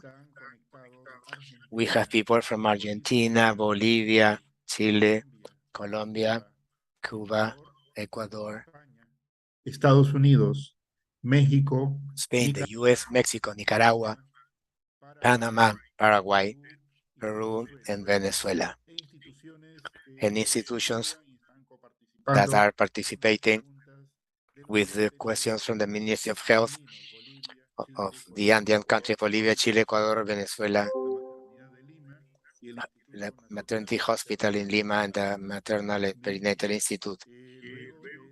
Well, after this moment, we will move on to the questions from the audience.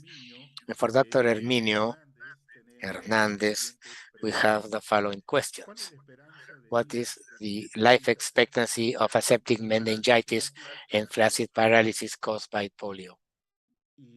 Una segunda pregunta. And the second question, if a person is infected with polio and was asymptomatic in childhood, is it possible that the virus can affect them in the next stages in their life course? Is it possible to get infected again by polio? Go ahead, Dr. Herminio Hernandez. Well, the first question is somewhat complicated. What we know is that after an aseptic meningitis, the recovery is complete, it's full. The aseptic meningitis by enterovirus. First, aseptic meningitis means that there's no bacteria found in the spinal fluid. That's the best definition for aseptic meningitis. And the most frequent etiology for aseptic meningitis is enterovirus. And we have 100 serotypes of enterovirus. Many years ago, the enterovirus were divided in polio and non-polio. And the non-polio were Coxsackie, Echo, and a large number. Presently, the enteroviruses has a different nomenclature based on letters, and that has to do with the genomic constitution. You're going to see that one of the most recent enterovirus related with paralysis was the D68, más reciente. a more recent denomination. But after aseptic meningitis by enterovirus, there's practically no sequelae. But what happens when you have paralytic polio and not necessarily aseptic meningitis? Actually, what it produces in 2/3 of the patients, they are permanent sequelae, and it will depend on how many muscles were affected. Of course, a person who has paralysis sequelae, their life expectancy is not affected to the extent that it will depend on how much sequelae they have. So is he or she is able to work and live. So it will depend much on that to indicate what are the real life expectancy. I don't know of studies that recognize these life expectancy aspects after polio. Now, if a person had an infection by one of the polio virus and it was asymptomatic, perhaps its best defense would be the one that as a response of the presence of the virus in the GI tract. And that will defend for other infections. But in many of those infections, the response may be quite specific. So if was infected with poliovirus 1, perhaps doesn't have a good response for 2 or 3. That is why vaccination is still the best weapon to protect.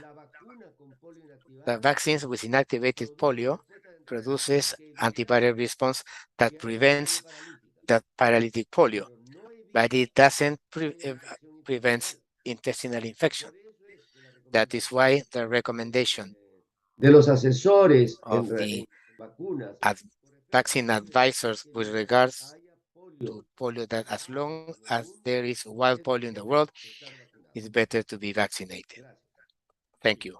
Gracias, doctor.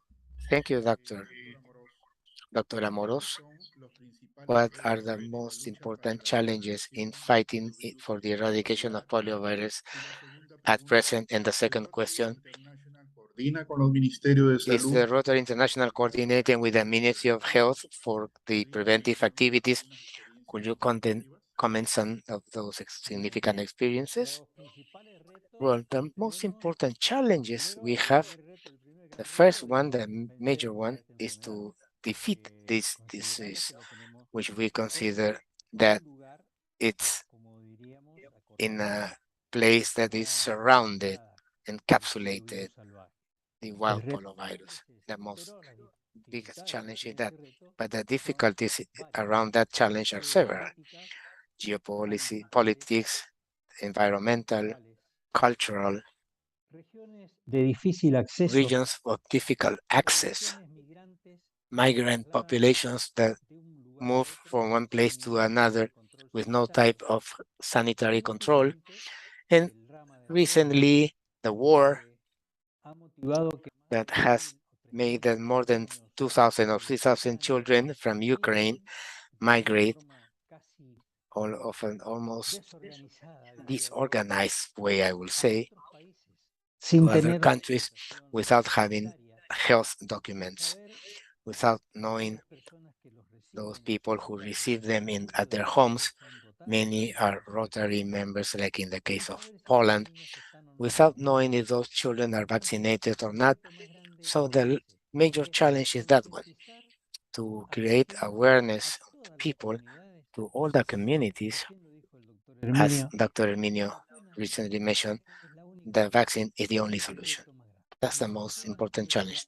The única vaccine solución is the posible. only solution that Porque los exists. movimientos antivacunas The es anti-vaxxer otro vaccines is obstáculo another of que the no obstacles tiene that we ningún asidero have científico no para scientific sostener basis tal to support afirmación. that statement. Y la otra problemática And the other cultural, problem, religiosa, the cultural, Pakistán, por religious, ejemplo, Pakistan, que for example, están a cargo de la where salud those in charge of dice health in those dicen tribes que la vacuna say that the vaccine deja estériles a los niños leaves y children que por ese sterile, motivo and for that no reason permiten la vacuna. they don't allow the En vaccination. Afganistán, cuando se hizo In cargo los Afghanistan, talibán, when the los Taliban took gobiernos, over, they la vacunación casa por banned casa, the porque aducían vaccination los home vacunadores, at home además de vacunar, because they indicated that the introducían vaccinators ideologías políticas contrarias al introduced régimen en los padres de political familia. ideologies that were Por eso contrary to the desapareció esa regime, vacunación and casa that's por why they casa. Se discontinued the pusieron los home contingentes de apoyo vaccination, a las rutas, and it was then los caminos, taken colocaron to the casas, routes with carpas small bajo huts and vigilancia tents militar.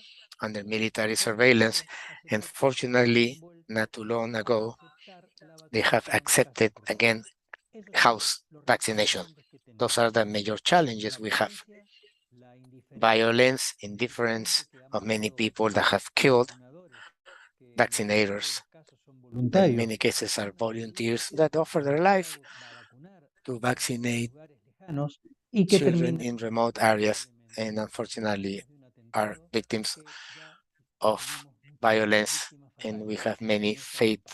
fatalities in this campaign. El otro problema es la The other coordinación con problem los ministerios de is salud. coordination with the Porque no Ministry of podemos Health. tener We injerencia cannot en el gobierno de cada we cannot municipio, de cada affect the provincia, de cada government of each nación. province, Todas las nation. naciones tienen All un the calendario de nations have vacunación a vaccination schedule obligatorio, that is siempre mandatory, gratuito, que usually abarca free todas of las charge, edades. and covers all Nosotros lo que ages. hacemos a nivel What de we do Rotary es at the liderar Rotary level campañas is a en lo big que campaign denominamos in what información we call pública. public image.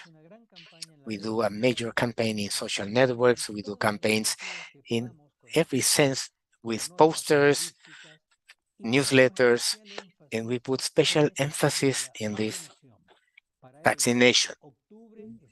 October is the month where we intensify our effort of polio, because on October 24 we celebrate the day against fight against polio, and in April where we celebrate the immunization day. So those are the two ways that we coordinated directly or indirectly with the ministries with the vaccine campaigns.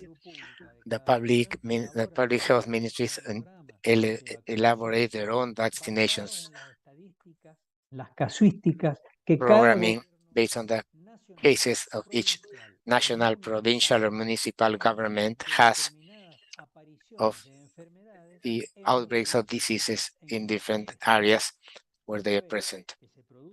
Once that there's a campaign, we promote it, we post it, we advertise it, and we call all the population to come to the vaccination places.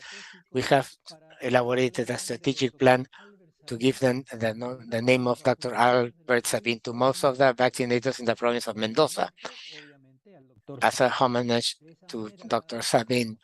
So every time we do an announcement of vaccination, we come out with that vaccination place. In this case of Argentina, with a national campaign that started October 1st, is vaccinated not only against polio, but measles, mumps, and rubella.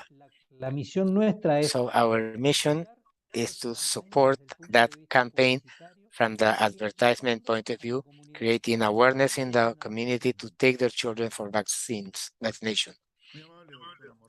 Very kind, Dr. Amoros, and well, not abuse of your valuable time and your disposition. I will ask you to please give us in 1 minute our final thoughts and a message to all the audience. So we will start with Dr. Herminio. Well, at present, where we recognize that the risk of reemergence of outbreaks by polio is a real risk. It's very present, that is almost present on a daily basis, and that has to do with declining coverage in time. And of course, the pandemic has been an important cause for those coverage decline even more. In that regard, the recovery for better coverage and therefore protection of our community, because polio is no longer a disease in children, it's a disease of all the age groups. The risk is for everyone, like for measles, for example. The improvement in coverage is a responsibility of everyone. When I say everyone, I don't refer only government, the Ministry of Health, the parents also, to understand, to which we need to make them understand what is the risk and why and themselves have to be vaccinated and their children. We have an example that what Rotary Club is doing, to the extent that everyone start that campaign, we're going to have better results. And of course, the eradication. And in that regard, my responsibility as a clinician is that to the extent that I participate in academic events, teach my colleagues, not only pediatricians, but physicians in general, medical students, so they recognize a case of polio. In current times, it's extremely important, because by recognizing one case, it's going to serve to take a number of measures that have to do with the control of the infection. This is what I could say in general terms as a final message of my participation. Thank you, Dr. Bengolea, once again for inviting me to participate in this event. It's been an honor, Dr. Hermín Hernandez. Thank you for your words. Now I invite Dr. Ramón Amorós for his closing words. Thank you. First of all, thanks for letting me share with these brilliant speakers on this topic. I thank the Andean Health Organization, who has an very important role, and to tell you that what we need to do is to make people aware, motivate them so they can bring their children for vaccines. This is the initial kickoff inside the family, and from there in all the area in the community, not only to our children, grandchildren, everyone, neighbors, friends. Today we have a very quick communication area. What happens in one area of the world is known in the other extreme in a few minutes. In the same way, I would like to say that a virus today flies on the plane, and in hours it goes from one point of the other in the world geography. Let's not wait anymore. Now is the moment to vaccinate, to motivate and become aware, and to incentivize everyone, and to say that the vaccine saves lives. There's no other way. Thank you very much for your attention.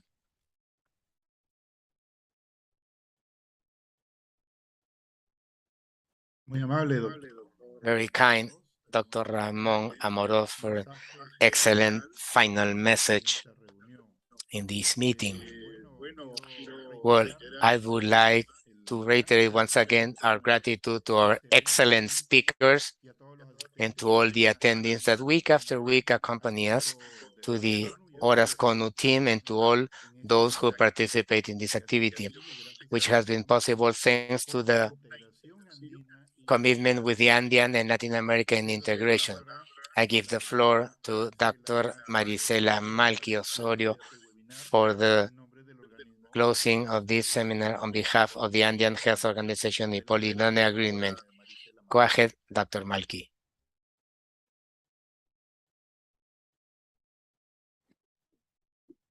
Gracias, Lucho. Thank you, Lucho. Well, first of all, I would like to thank our excellent speakers who have shared with us their knowledge and experiences. Dr. Hermín Hernández and Mr. Ramón Martín. We are convinced, we know that the second most cost-effective strategy after water for public health is vaccination. And in this occasion, with the polio, that is a disability disease, is much more important to guarantee that people are vaccinated. Now that we see that in recent years the coverage were declining before the pandemic, and with that pandemic have gotten worse. Last year was only 79%, very far from the safety coverage for any type of vaccine. In the countries that you mentioned that are at a very high risk, such as Haiti, Brazil, Dominican Republic, Peru, and some others that have a high risk. That is where we're going to have to take more urgent measures to close these vaccination gaps. And as it was mentioned, and I think we're all convinced, by involving everyone in capital letters, to understand that it is from the highest level authorities in each country to have that political decision that should guarantee everything with regard to the organization and the resources to carry out those strategies and activities that have been recommended, that have been evaluated and studied. And even in our population, as Mr. Amorós mentioned, or Dr. Arminio, indicating that it's the responsibility of everyone, indeed everyone, el gobierno, from the government, the population, NGOs, the private sector. Everyone has to have the same north in this occasion to resolve those gaps that we have that are so large.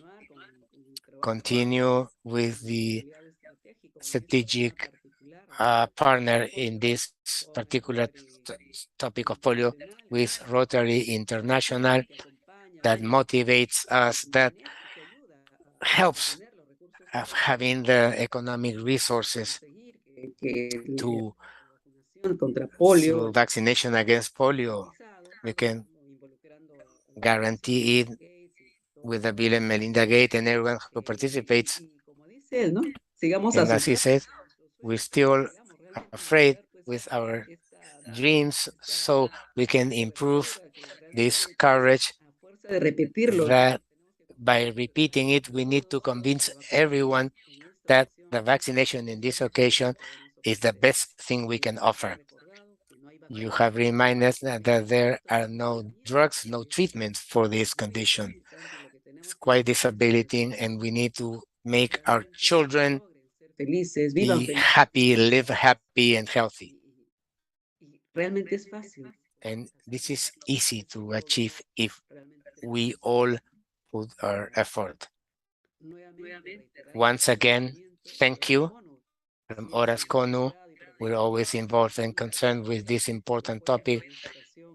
And in this case, has a vaccine committee who actively participates in our 6 Andean countries, Bolivia, Chile, Ecuador, Colombia, Ecuador, and Venezuela. And that together, by improving this vaccination coverage for polio, we also have to make the vaccination of a regular schedule also continue the same route. Once again, thank you, your excellent speakers, to everyone who follows us week after week in these events since May of 2020. And we invite you for the next Thursday in the morning. We will have a webinar related to the Water International Day. And in the afternoon at 5 p.m. Peruvian time, we're going to have the Pan American Health Organization elected director who will talk or comment his plans and priorities for the next 5 years in Pan American Health Organization. Once again, thank you to each one of you and contributed for the success of this activity. The Horas con you, Lucho, for the organization, and to everyone. See you soon. Thank you. Muy buenas tardes. Good Gracias a ustedes. afternoon. Thank you.